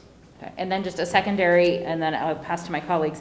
I know one of the things that we've heard about, or that I've heard about, is the idea of being physically present on the screen. So when we talk about different ways to take attendance, we know for a lot of reasons, some of which are probably deeply personal, that our students don't always want to have their camera on. There could be family situations that are not appropriate for what's happening. And so can you talk a little bit about the discretion that teachers and staff have to have that conversation one-on-one with a student to say, I get it, you can't have your screen on for a couple of reasons, and that is an okay thing? Because I think, again, there's this misconception potentially that if you turn your camera off, somehow there is a punitive reaction. But we know that lots of families are dealing with some deeply personal reasons why cameras can't be on all the time. So if you could just speak a little to that and how that works attendance-wise. Yeah, and possibly Dr. Camarino or Dr. Lyon could speak to it. I think at the high school and middle school levels, sometimes it's about students also not necessarily wanting to be seen if they don't want their classmates to see them in that way. They want to turn it off for whatever reason. We have told our elementary principals and teachers, we want students to have the screen on at times because it's going to be important that when we're dialoguing with classmates, we want to be able to have that face-to-face, if you will. It's important when our teachers are hearing our students speak, sometimes to see the face with that. But it is okay. We made it clear that it is okay to turn off the screen. If a teacher felt that it was being done excessively and there was some concern about the child not, like always happens at elementary, the teacher's going to reach out to the parent. That would happen if there was a challenge in the classroom. That's going to happen if there's a concern outside of the classroom. So at the elementary level, it's going to be an individualized conversation between the teacher and the parent if there happens to be a concern. I don't know if one of you'd like to speak to what that might look like at secondary. Yes, we've gone over with our principals several times, and it's kind of like when we first started deploying Chromebooks to all of our schools, right? Right away, Chromebooks were up, going, teachers trying to talk, students weren't particularly paying attention. Same concept of having just norms in the classroom, protocols that are in the classroom, of saying, I need to be able to see your face to take attendance, but after that, you are at your discretion to turn the camera on or off. When you tilt that screen to the side, it lets me know that you're paying attention. I need to see everybody hands raised or some kind of a sign that I know you've got what I've just spoken to you about. Because that's the other part that's really a challenge too, is how we know instinctually when we teach, we have to read body language. We have to see facial expressions. We have to be able to see and feel that you're getting the concepts that we're working with you with. When we put you in breakout rooms, we have to have those norms of cameras on, cameras off when you're dealing or talking with students. I love the idea of being able to upload, as we've seen this week and last week too, of students being able to upload their work so they can really talk to the work that they're doing. That's definitely a way where you can have cameras off, but you can see the work that I've just uploaded through Canvas or my artwork, and it was really a great way to be able to engage while having to look at each other also. So that's just one example we have there too. The only thing I would add would just be around the cultures that get developed in classrooms. So just like in the regular classroom setting, you build a culture, a community together. Part of that building of a community is that trust that you share with each other. And obviously you impart a lot of trust when you share your screen in that online environment. And it's understanding the unique needs of our students in different communities throughout our district. That's why we recommend that we see you for the very reasons that were already alluded to, but we're also sensitive to the unique situations that our students are in. Teachers have developed some very creative solutions to kind of help students, whether that's the use of Bitmojis, as when you do turn your screen off, that there's an image there that you've chosen for yourself, whether that's tilting your screen up where I can still see the top of your head so I still see that you are there. And when you share, I ask that you turn your screen towards so I can see you to share with the group. So those norms that kind of get developed in an online environment, that is pretty unique to each teacher and how they manage that setting. Thank you. Dr. Benitez, did you have a? Yeah, a couple questions. You've all referred to in some way, and it's been a theme the last few weeks, the heavy lift that teachers are doing, right? Whether that's being creative with the Zoom, outreaching to students, connecting with parents. There are some inherent advantages to being physically in your classroom for those teachers that are able to be in the classroom. I'm thinking about sort of professional development, training, support. You know, it's different if your principal can sort of pop in, check in on you, but you also have some structural advantages to be there. Can you talk a little bit about what we're doing in terms of support for teachers, both those that are in their physical classrooms, but also those that are unable to be in their physical classrooms in terms of, again, just ongoing support now that we're a couple of weeks in? Yeah, I mean, I can share a little bit. I know in those first days of the school year, when there were both teachers and students were trying to connect, there were definitely challenges with our teachers who were not on site to try to be able to provide that technical support, let's say over the phone, between a principal and a teacher who was working from home. Since that time, most of those technical issues have been worked out, and so we're not seeing those same challenges. Most meetings that are held at the elementary level are being held virtually anyway. So if you think about professional development, staff meetings, faculty meetings, those are still generally being held virtually. Our principals and our teachers are connecting via Zoom one-on-one even to have conversations. Now, of course, going into the classroom, you can have a conversation across the classroom, that there's that personal connection. And I know that our principals and those teachers on site have appreciated that. But I don't think there's necessarily been a huge detriment to those maybe working from home, other than when there are technical issues and issues with their technology, we're just not able to support them as we're able to at the school site. I would just add two things to that. Our OCIPD team really did an amazing job building out units for our teachers as a curriculum support.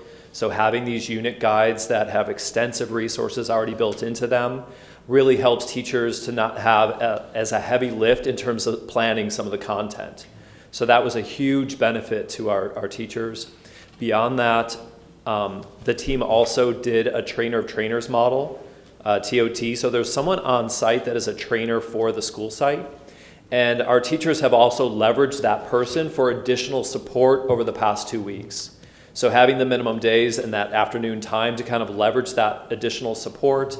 Some of our schools built out really strategic trainings over those minimum days that were voluntary for teachers that needed that additional support, whether that was technical in nature or curriculum in nature or getting used to our new platforms and systems. So whether that was Canvas specific, Zoom specific, unit specific, or more of a technical nature.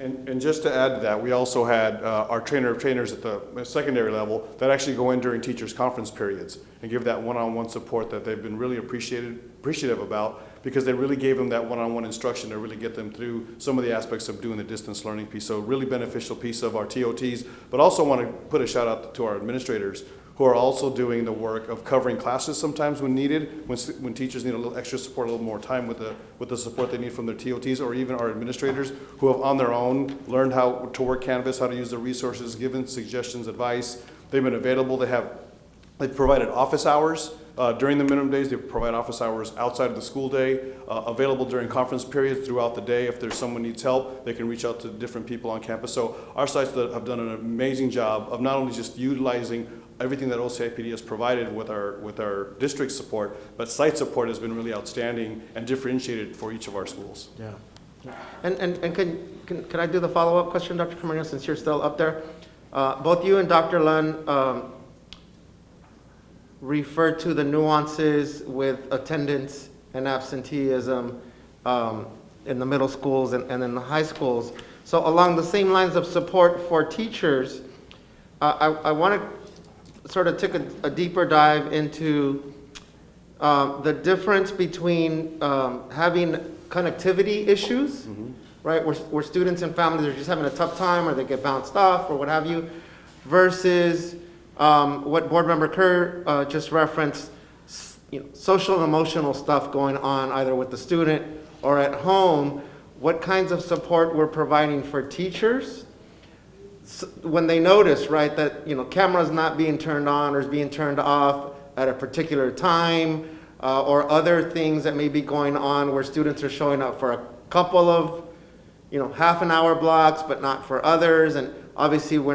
not punitive in terms of a deficit approach of why that's not going on, but also sort of to Dr. Aaron Simon's presentation, what are those supports or needed supports to sort of build on something else is going on here other than potentially a connectivity issue? Definitely, and as you know, at our high schools we have what we call the care centers, right? We know of students that have had historical or past situations in which they need extra support. Our counselors and our counseling teams, and especially in our triads, which we consider by pathway, our administrator, lead teacher, and counselor, administrator, counselor, and lead teacher, they're going out and connecting with students through the care center and making referrals, and especially for our freshman students who are new and they've only been in school for 3 weeks for high school or fifth week for Sato and CAMS. We are deploying all the counselors that are still available, checking in with teachers, having regular meetings to see which students have not been connecting or why they're not connecting. So we have those referral sheets that are done by each school site to ensure that we're sending somebody or deploying resources to them through the care centers with our counselors. I would say part of it falls in a technical realm around the use of Zoom and some of the tools that can support teachers within that environment. And I think our teachers have picked up on a lot of new tools and strategies as it relates to that. So I think about situations of inappropriate behavior, inappropriate people coming in that shouldn't have been in that Zoom, and how do we mitigate that through certain technical strategies. So part of it has been the response of our research office and OCIPD teams that have developed resources to help teachers navigate, if you will, the different online tools, whether that's controlling the chat so that students aren't posting things inappropriately in the chat, setting up the chat so that there's just communication with the teacher until you build that community and the use of that tool so that students use it appropriately. I think about some of our restorative work at the middle school level and how do we address those issues, not necessarily from a disciplinary standpoint, but from a restorative standpoint. So when something inappropriate has occurred and a harm has been done, how do you restore the harm? So how do you confer and leverage the support of your administrative team, of your counselors, to really have that deep conversation with a student as to say, this might have seemed funny at the time, but it actually causes long-lasting harm for your community of learners that you are creating. And then how do we address that strategically with students and families? Dr. Lund, if I may too, I've talked with a number of teachers and they form teams, cooperative teams. They're sharing with one another and creating strategies to help one another be successful in the classroom. So they need to be applauded for that. Yeah, the amount of collaboration across our system at the teacher level as well as at the administrator level has really been exceptional. A principal reached out to me this week and said that he never felt closer to his colleagues, and he's been a principal for 15 plus years. I think that's one positive silver lining, if you will, to our current context. Well, I want to thank you all. The presentation tonight just demonstrates all the work that's being done. I appreciate the fact that you are all aware of the challenges, that you're aware of the concerns from our parents from really every angle, the school side administrators, teachers, students, parents, and you're all doing such a fine job. So I want to thank you and your staffs for what you've done. Okay, let's move on to the business items. So personnel, Dr. Williams. Yes, Madam Chair, I have the personnel report prepared by our Assistant Superintendent of HR, David Zayden, approved by our Superintendent, Dr. Jill Baker. do the classified portion of the report first. There were 27 appointments, 13 leaves of absence, 1 abandonment of position, 27 resignations, 3 retirements, 1 abolishment, lack of work, lack of funds, 2 amendment, and 1 rescission. For the certificated portion, there were 23 appointments, 2 in-service changes, 13 leaves of absence, 1 release of temporary contract employee, 1 resignation, 4 retirements. Move approval. Second? Discussion? All in favor? Aye. Aye. Opposed? Abstentions? Passes unanimously. Instruction? Move approval. Second. Discussion? All in favor? Aye. Opposed? Abstentions? Passes unanimously. Finance Report A. Move approval. Second? Discussion? Madam President, just want to, just out of courtesy to everyone that's here, just acknowledge that I've been coughing today, and it's because of the air quality. I'm sure folks are at home like wondering why is Benitez there with that nasty cough. So I just wanted to apologize, but let everyone know that the bad air quality has been affecting my asthma. So no one's sick over here on this. And that has nothing to do with Finance Report A. Sorry, I just made you cough some more. Well, it seems like it usually happens at night at the end of the day or early in the morning, so I just wanted to share that since we're discussing that. Let's see, where were we? Okay, any further discussion? I can make it into a finance question. No further discussion. Thank you. All in favor? Aye. Opposed? Abstentions? Passes unanimously. Finance Report B. Move approval. Second. Discussion. Yes, Madam Chair, I recuse myself from participation in Finance Report B on the consent calendar. I have a potential financial interest under Government Code 1091 and 87100. My husband works for a subcontractor who has done work for the payees. Any further discussion? All in favor? Aye. Opposed? Abstentions? It passes 4-0, 4-1? Well, anyhow. 4-0 and 1 abstention.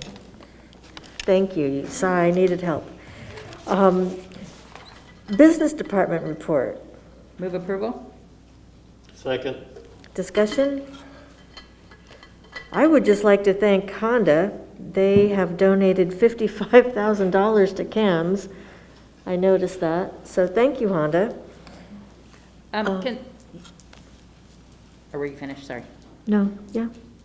Did you have something to add? I did. I just wanted to know if someone could just give a couple sentences on the migrant education program.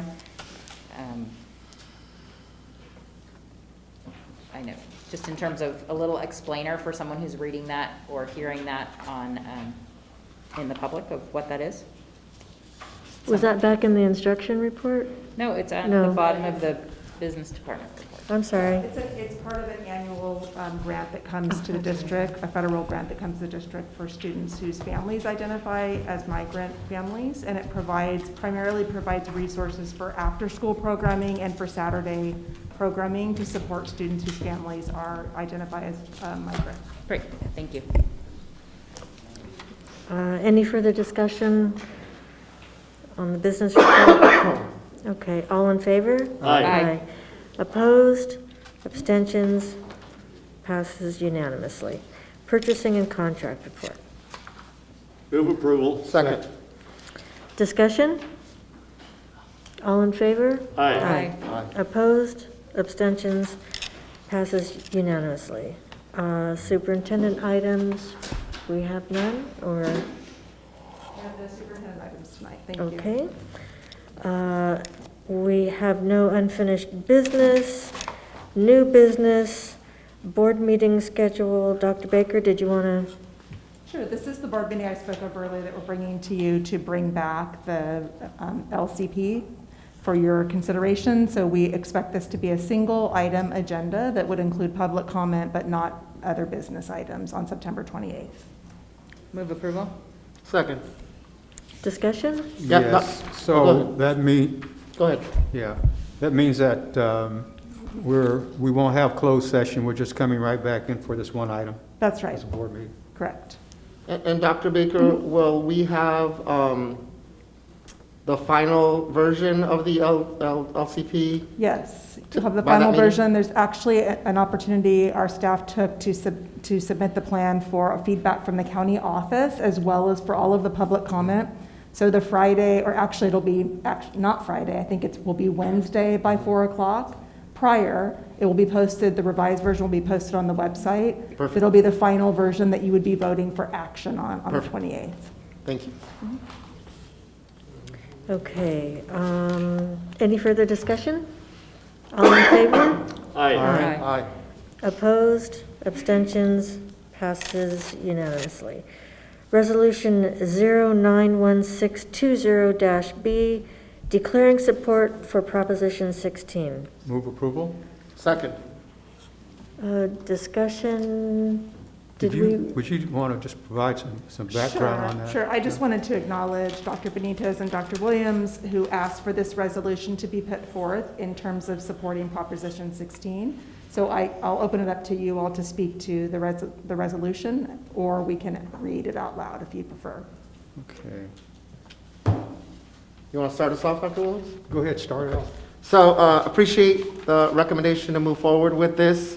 Bottom line for me is, as I've shared in here many times before, equity requires policies and requires resources to advance our equity efforts. And in some cases, we have to get rid of bad laws in order to ensure that we are able to uphold it, not just at the district level, but statewide, when taking social constructs such as race and ethnicity into account. So by us supporting Proposition 16, we are upholding our commitment to equity here. What ultimately we would do is we would like to take those social constructs into consideration, not just through our procurement, but also through our seamless education efforts with our UCs and CSUs and City College. So, fully supportive of this.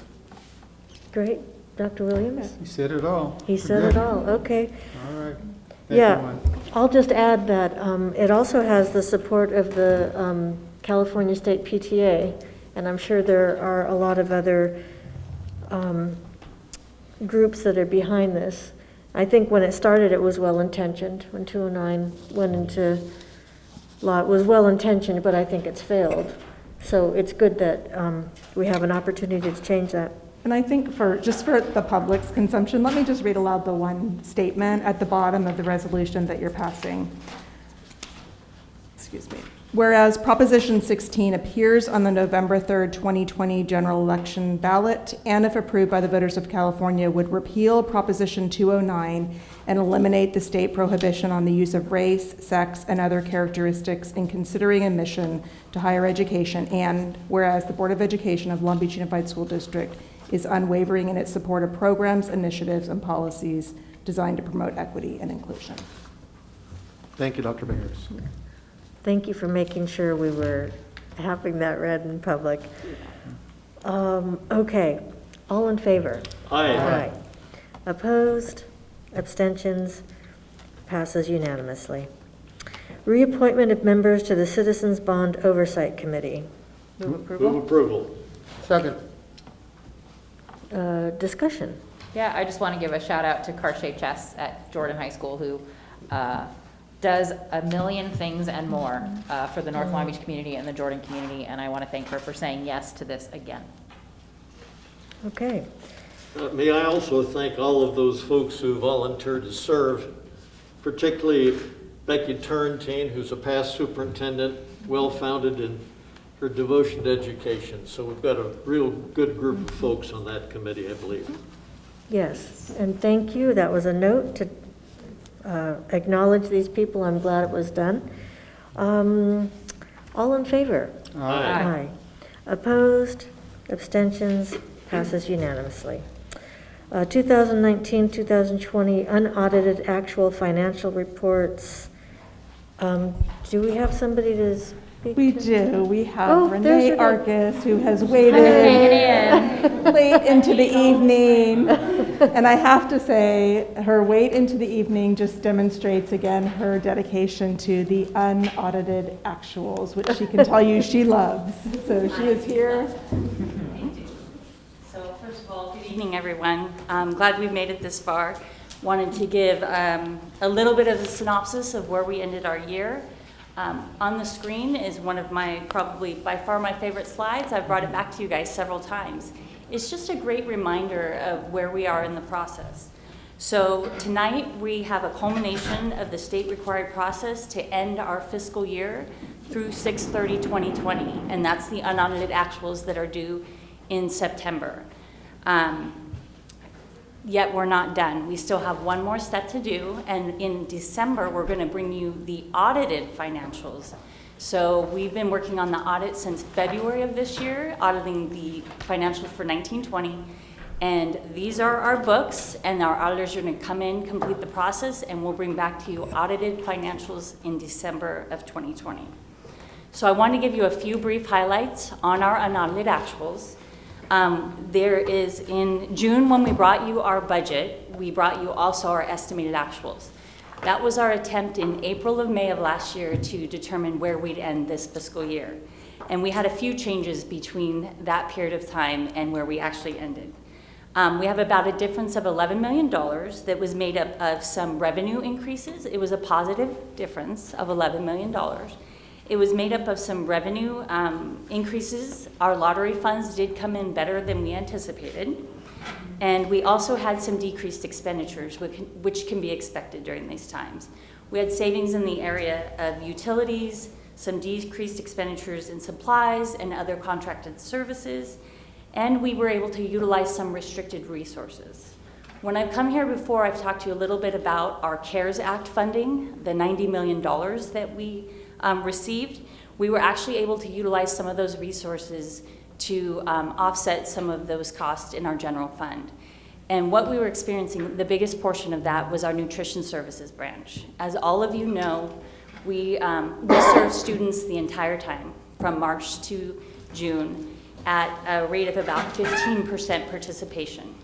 Our normal rate for lunches is about 50% participation. So we did experience quite a loss in our nutrition services branch, which of course the CARES Act is able to take care of, and we were able to utilize those funds to, again, maintain the services to our students. Again, in this year, we're going to utilize them the same way. For the future, we'll continue to monitor all of our activities.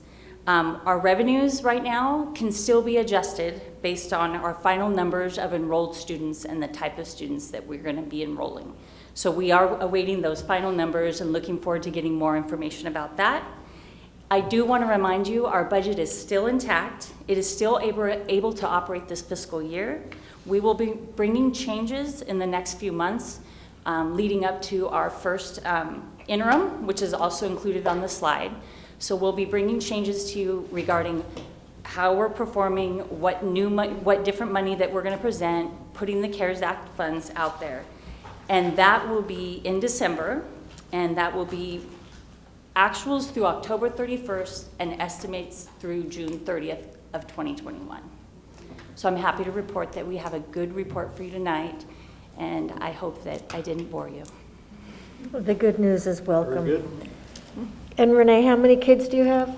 I have 3 students. I still call them students. I have one at Cal State Long Beach.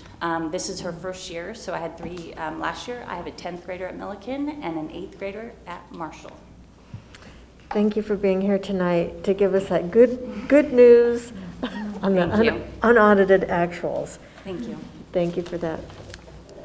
So we need a motion? Move approval? Second. Discussion. Renee, we covered this upstairs, but sure. As we covered before, funding is precarious after December for us, so it is important to highlight that if and when you bring back the changes to us, that there are no guarantees for a big pot of our money, whether that's CARES funding related and or in the case that we're talking about, your reference to meals, that we have a short turnaround time. I think October, right, was the turnaround time for us to certify students? Yes, October 31st is the deadline to certify the students for the year. We have to receive all the information, and that is to certify our students that are in our unduplicated pupil count, which is part of the revenue I was referring to. Those are the dollars that we often talk about in the LCAP, our supplemental concentration funds. So we need to get our numbers in and our enrollment certified by October 31st. And so more information to come on that, but we really do need for families to report, right? Particularly for our highest needs students. Absolutely. There is more information to come. We have a household income form that is online in Parent View now, and we will be providing data about that form through our principals, through our school sites. We will definitely be getting the word out there, and we will need families to fill out this form. Yeah. So as an example, Renee, right now we're able to provide meals for anyone 1 to 18.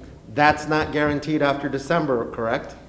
That's correct, and that's slightly unrelated to the income verification form, but that is a piece of the puzzle. Yeah, So right now, we are able to serve students 1 through 18, and it's actually through December 31st, but it's dependent on federal funding. So if their funding runs out, they could change the program prior to December 31st. And I just wanted to highlight the fact that our funding is not just a kind of a one-size-fits-all, that it is contingent on one, engagement with our parents and with our stakeholders, but two, that we're going to have some adjustments coming up. Absolutely. Right? We will be having adjustments, and we do need engagement from the parents, our community, to fill out the proper information so that we can count the kids and get the income from the state. Thank you, Renee. You're welcome. Madam President? Ms. I had a comment too. On a financial note, but unrelated to what you just said, which is separate, is also the issue that additional federal funding has not come through. So Congress has not come to any kind of anything in terms of additional relief. And what that means is that the state isn't going to get any relief as well, which the financial implication for us is that it kicks us into deferrals starting in October, which means the money that we would normally get from the state in October, we have to wait until the next fiscal year. So not until next July or past.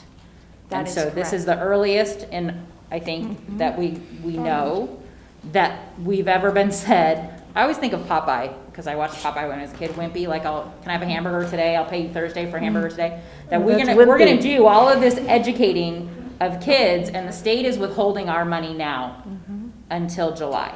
Yes. And so when you talk about that reserve and you talk about what this looks like for us, the reality is we are going to be paying our bills out of that, basically our savings account. That's right. Until the state pays us next year, next summer. So again, as we're talking complicated financial pieces, the federal piece of that is until there is more federal relief in the form of a package, which obviously isn't going to happen, potentially could happen in a continuing resolution, but understanding that there are multiple pieces at play as we go into this year. So in addition to the complicated educational side of the house, the work that you all are doing to keep the financial side of the house in order is much appreciated. I appreciate that. Thank you very much. Yes. And just let me add a couple of things. First of all, thank you, Renee, and team, for everything you've done to get us to this point. This is a moment also to remind the community about the census. And so we've said that a lot of times, but census drives district funding more than anything. So if you're a family who has not completed the census yet, we need you to complete your census. That has a direct effect on our budget. And then also to the point that you're making, Mrs. Kerr, with so much unknown, the $11 million sounds good, but it does go into reserve to cover deferrals.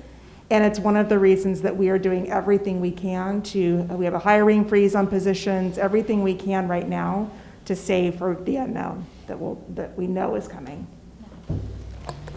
The deferral to our district is approximately 120 to 140 million or about 75% of our funding from that source. It's a lot. Yeah, that is a lot. Well, thank you for helping to manage our money so that we can do well. Thank you. Despite the challenge. Did we have a motion on the floor already? We have a motion. Seconded. Okay. Any further discussion? All in favor? Aye. Aye. Opposed? Abstentions? That passes unanimously. Resolution 091620-A, District Establishing Appropriations Limits for 2019-2020 and 2020-2021. Move approval? Second. Do we want to ask Renee back to talk about this one? You've all seen this many times before. This is a compliance-related board resolution for the state, basically to establish a limit on the amount of tax money that state and local governments can legally spend. So we do this every year. It's a calculation, and we pass with flying colors. I can report again, so I'm happy to have you guys approve this tonight as well. Thank you for the good news. Any further discussion? All in favor? Aye. Opposed? Abstentions? Passes unanimously.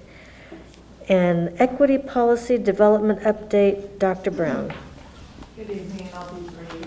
Thank you so much for the opportunity. In keeping with our commitment to have an equity-related update in every meeting, I want to highlight a document that you have, the Budget Engagement District and Community Forum virtual sessions. And this is just a document prepared by Dr. Lucy Salazar as a way of organizing the community engagement efforts and opportunities that we're making specific to the budget, but larger than that, the efforts that we're making around academic support, wanting to hear more input around social emotional learning options, student motivation and engagement. So this is just a showing of the ways that we are reaching out and asking that our community reach in to share information with us. And then something to look forward to, our board meeting October 7th, I'll be bringing to you a couple of recommendations around the process for selecting an equity leadership team and the timeline for that work. So I'll be, you'll have it well in advance for your consideration so we can engage in some input from you about the process going forward. Okay. Thank you. All right. Well, it says action, but we don't have an action to take, so that's good. Will this schedule be posted? I believe it's posted right now. Okay. But I'll make sure. Thank you. And just for clarification, Dr. Brown, because a few of our public comments expressed that we had already passed the policy, but we have not passed the policy. Thank you for at that. This point, yeah. In fact, that was mentioned by our really wonderful students who I've been in contact with and actually put as a to-do to follow up with them tomorrow to just reiterate that, in fact, we haven't brought that policy forward. The leadership team will develop the recommendation that comes before you, and that we really want to hear from that group of students and many others as we move forward. So thank you for the opportunity to clarify. They'll be hearing from me tomorrow. Perfect. Boy, that's a good memory. Dr. Benitez, that's a good memory. But I couldn't remember the update on the phone system. I take it back. I take it back. Okay. Report of, thank you, Dr. Brown. Report of board members. Let's start with Ms. Kerr. Yeah, I will keep it brief. I want to thank the public who continues to engage with us, both here, via email, via text message, via Facebook Messenger, all of those ways that you look to connect to tell us your story. As you heard tonight, we know that there are 70,000 plus stories to be told about how life is right now, and we know that COVID and this experience is bigger than all of us. And I appreciate your willingness to share with us your struggles, but also those who have been willing to share accolades for teachers and staff who have met your needs in unique ways to your family. So thank you. Continue to reach out to us. I want to thank especially the students who are speaking out on their experience of what learning is like right now. We know it can't be easy. I have a college student who, again, we've heard the story, who is a great engaged student struggling with the medium and how that impacts how she's motivated to do the work. So we know that that is real, and we're here in support of that work, and I appreciate staff and especially principals and teachers who are doing their best to support individual students. Props to the supervisors for additional money for 1,000 more hotspots last night. We know the digital divide is real, and any assistance from the county level, state level, is critical. And also shout out to all my North Long Beach peeps who are doing such hard work around attendance and engagement. Thank you for that. Thank you, Ms. Kerr. Dr. Williams? Yes, Madam Chair, it's really uplifting to know that the district is working diligently to meet the needs of our kids and our community. Given all the uncertainties that we're dealing with, but the fact that all of our folks are just basically trying to do what they need to do to make sure that our students get an education. And that is really powerful. I know we still have a lot of work to do, but no one is running away from this task. So we're all doing what we have to do to make sure that we serve our students. At our last board meeting, I commented on the ethnic studies program that one of our schools adopted, and how appreciative I was of hearing that that kind of action is moving forward in our district, particularly at that level. And I also talked about the presentations that I've done on that topic. What I didn't talk about, though, was the help that I received in preparations for those presentations. And I just want to thank two of the people that really work with me to help with setting up the surveys and so forth and so on for those presentations. Dr. Chris Lund, initially, as I prepared for that first presentation with the Council of Great City Schools, met with me on a variety of occasions, helped me work with the research people at the Council of Great City Schools. Combined, we were able to put together a survey that went out to all the schools of the Council of Great City Schools. And that was data that I was able to use to make that presentation. And at that time, we had also started an ethnic studies program here in the district, but didn't have enough time in yet to have data. What we did have was a wonderful video of our kids that was really, that spoke volumes about their interaction with the ethnic studies program and what their perceptions were as a result of being involved in that program. That really spoke volumes about what that program was doing, the purpose that program was serving. On the second go-around, a few years later, the second presentation that I did for the California School Board Association, met with Christy. We hooked that one up in terms of pulling the data together for that one. And we were able to present that information at the California School Board Association. So I just wanted to take this opportunity to thank you both. I didn't do that the last time. You don't owe me anything, but thank you very much. Thank you. Mr. Meyer. Thank you, Madam Chair. Dr. Lund, Dr. Camarillo, Brian, thank you very much for your presentations. My heart lies in the classroom with our teachers and what happens there, and your report was outstanding. I said it so many times, I have such deep admiration for what you all do and what our teaching staff does under very difficult circumstances. You've alluded to it, and I mentioned it briefly, but let's not forget the cooperation that's going on among our teachers. Teachers are actually forming teams at the school sites and collaborating and sharing, what's working, the snags in the system, and how they can deliver better. So to that point, I'd like to share what one of the teachers I've long admired, Judy Ferris, has to say. It's been a crazy first week of my 33rd year of teaching. Thanks to my amazing kindergarten team, I could not have done it without you. The tears have stopped, The joy of teaching has returned. All of home technology kids have been delivered. I truly believe now that we've got this. Thank you. Oh, that's a beautiful sentiment. Thank you for sharing that one. Dr. Benitez. Yes, thank you. Three things to report on for me, Madam President. And I echo John Meyer's kudos to our staff and to all of our teachers and administrators for making these first 3 weeks miraculously happen, right? But I'll start off with Dr. Baker's last point around the census. Census equates to resources and representation, basically. And without those resources and without effective representation, our hands are tied here as a school district. We have a census that should be done in 14 days, and only 67% of Long Beach has been counted.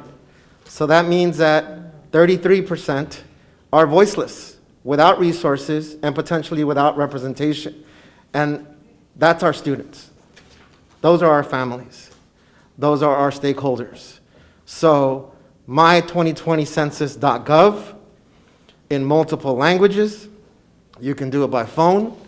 You can do it simply by using your Chromebook and logging on to do it. So if you're going to use a hotspot, use it tonight. Right? Use it tonight to have ourselves counted and for that count to be reflected in representation and resources for us. Second, I'm going to look at my compañero, Dr. Camerino. Today is not just Mexican Independence Day, but Independence Day for a lot of our Latinx neighbors and our Latino communities in Latin America. It's Independence Day for us. I would ask you to do a grito, Jay, but I don't want to embarrass you. It's a time for celebration. And y vas a hacer un ballet folclórico también, Jay. And just want to highlight that in reference to yesterday kicked off Latinx Hispanic Heritage Month. And I have some thoughts, some reflective thoughts on that, because oftentimes Hispanic Heritage Month has highlighted our contributions in music, in the arts, in food, and that's great, but it's also important to acknowledge it as a call to action on the work that's remaining to be done in our communities. Our Latinx communities didn't just appear here in this country overnight. Mexico was invaded by the US in 1846. Operation Wetback, Operation Bootstrap, the Marielito Cuban Lift were all parts of US policies. So our history is not just a history of contributing great music, great food, great arts to this country. Our history has shaped the very fabric of our country, and it's been a struggle for centuries, right? So it's important through ethnic studies, Dr. Williams, through the equity that we want to uphold here, that the work is not done, that families, children are still in cages, that we have policies that are counter to our very belief on what this nation was on paper founded on, and that we have a responsibility that as we celebrate the contributions of our Latinx communities, that we also acknowledge that there's a long history of struggle and that we're not done with that work. So I would just remind folks in the next 30 or so days that we celebrate the contributions that we've made to this country, that those contributions have often resulted in the loss of life, and that those contributions remain part of our pride in the contributions that we are here still today, and that we are not just, as some of us are painted, racists, rapists, criminals, illegals in this country. So just acknowledging that we got a lot of work ahead of us, and I say that with all the pride that I know I'm with colleagues here that are going to continue to advance that work. So, feliz fiestas, Dr. Camerino. Thank you. I'm going to start out by thanking Pamela Secchi for her many years of service. Tonight is her last official board meeting, so Pamela, wherever you are, thank you. And And also, I want to report on some suggestions I've gathered from a couple of different groups. And one suggestion is for parents and students to protect your password and adhere to the contract to help minimize Zoom bombing. So that's just a little note, a cautionary note. Another suggestion is for the district that we have a one-stop shop kind of thing, online support for families on our district website, and maybe even each school could have information on their individual websites with a point person to contact if they have a lot of questions or any questions or concerns. Also, that schools find a way to create virtual versions of regular school activities. For example, Longfellow has figured out a way to do a virtual flag ceremony, and other schools will be doing a virtual Spirit Week. And another suggestion was, what about Wellness Wednesdays? So maybe a focus on wellness on Wednesdays. And I have my own suggestion, thinking of the wellness of the board and the board meetings. We are missing our student representatives. And so it's an absence I know we all feel. Yep. I am going to challenge our MMS,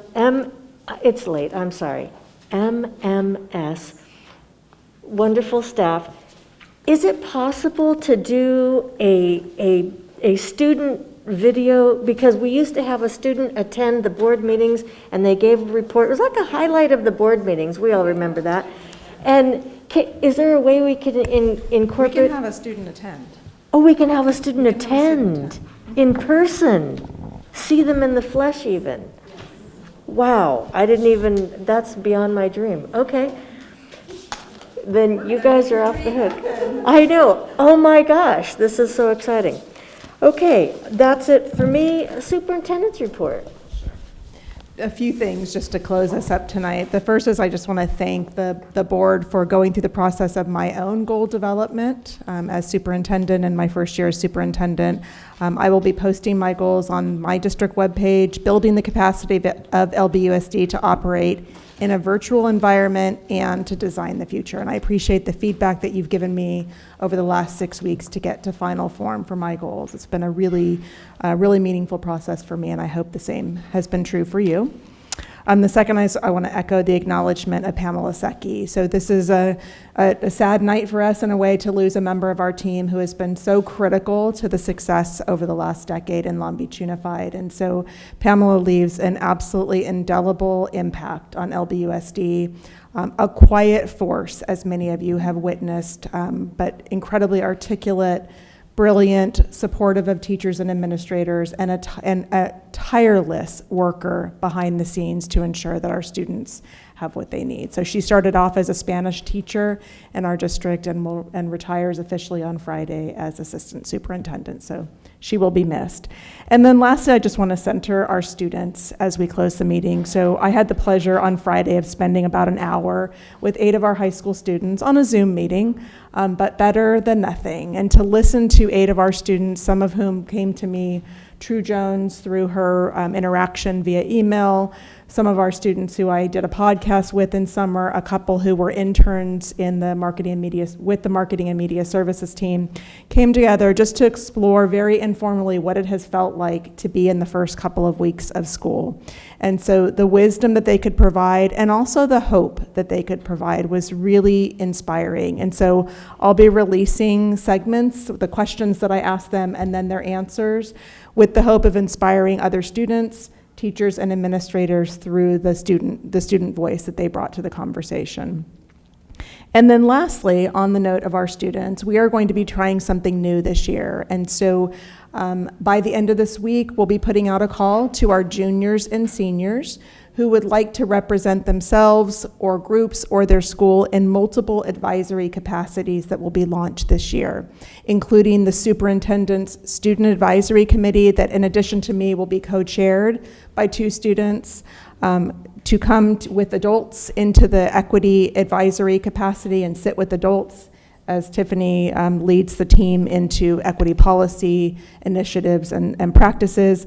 And then an at-large category that students can apply for that we will hold as Dr. Kale develops a curriculum advisory committee, as others perhaps even in human resource services want the student perspective for things like hiring practice, diversification of our workforce. And so 3 categories that students will have the opportunity to apply for. And then we will carefully look at everything from race, gender, representation across schools to develop many of these advisory opportunities for our students. But we're excited about the voice of students. We've had students that are also want to co-chair and get into a leadership role. And so it's a great way for us to really elevate student leadership and student capacity right alongside adults in the district. So that goes out Friday. So if you hear students talking about it, or if you have students that you'd like to recommend who are juniors and seniors, it'll go to their email, and they'll have a little bit of time to apply, and they'll be looking at their applications. Also, I know Dr. Brown will be reaching out, in addition to those who might typically respond via email, in the way that she's thinking about strategizing for student engagement. She'll also be reaching out in other ways for students who might not self-nominate or have somebody nominate them, or might not usually respond to something like an email. So multiple ways that we'll be pulling students into our work. That's good news. That's all good news. How about announcements? I have 2. Thank you, Dr. Benitez, for always reminding us about the census, and all of a sudden what seemed like we had a lot of time to do it, and we're at 67% in Long Beach, which isn't okay. And I think sometimes there's a perception of who is and isn't filling out the census. And I will tell you, I've seen census workers in every single neighborhood in this city. There is even evidence, I think the LA Times had an article, that more affluent families are foregoing filling out the census. So whoever you think is or isn't filling out the census, just fill out the census. Kids, if you're listening, remind your family, fill out the census, do it for them. It's critical. And I'd ask, Madam Chair, respectfully, if we could close the meeting in honor of Andy Osmond, our Long Beach Poly, wow, that came out of nowhere, music teacher who passed away after an 18-month battle with pancreatic cancer. We spent a lot of time celebrating Andy last year with Andy, which was fantastic. And so the Osmatorium stands on 1600 Atlantic. And I am just so grateful for the beauty that his work has brought into this world. And his impact is global. His students are playing and loving music around the world. An indelible mark on not just our community, but on music all over. So in honor of Andy Osmond, I ask that we adjourn the meeting. Madam Chair, if I may, thank you very much, Megan. Reminds me, Dr. Camarillo, our government teachers in high school with this distance learning, can they pump the census importance? Yes, for sure. Yes, sir. Great, thank you. Okay, so do we have a motion to adjourn? So moved, Madam Chair. Thank you, everyone. Thank you. Thank you. Thank you for being here.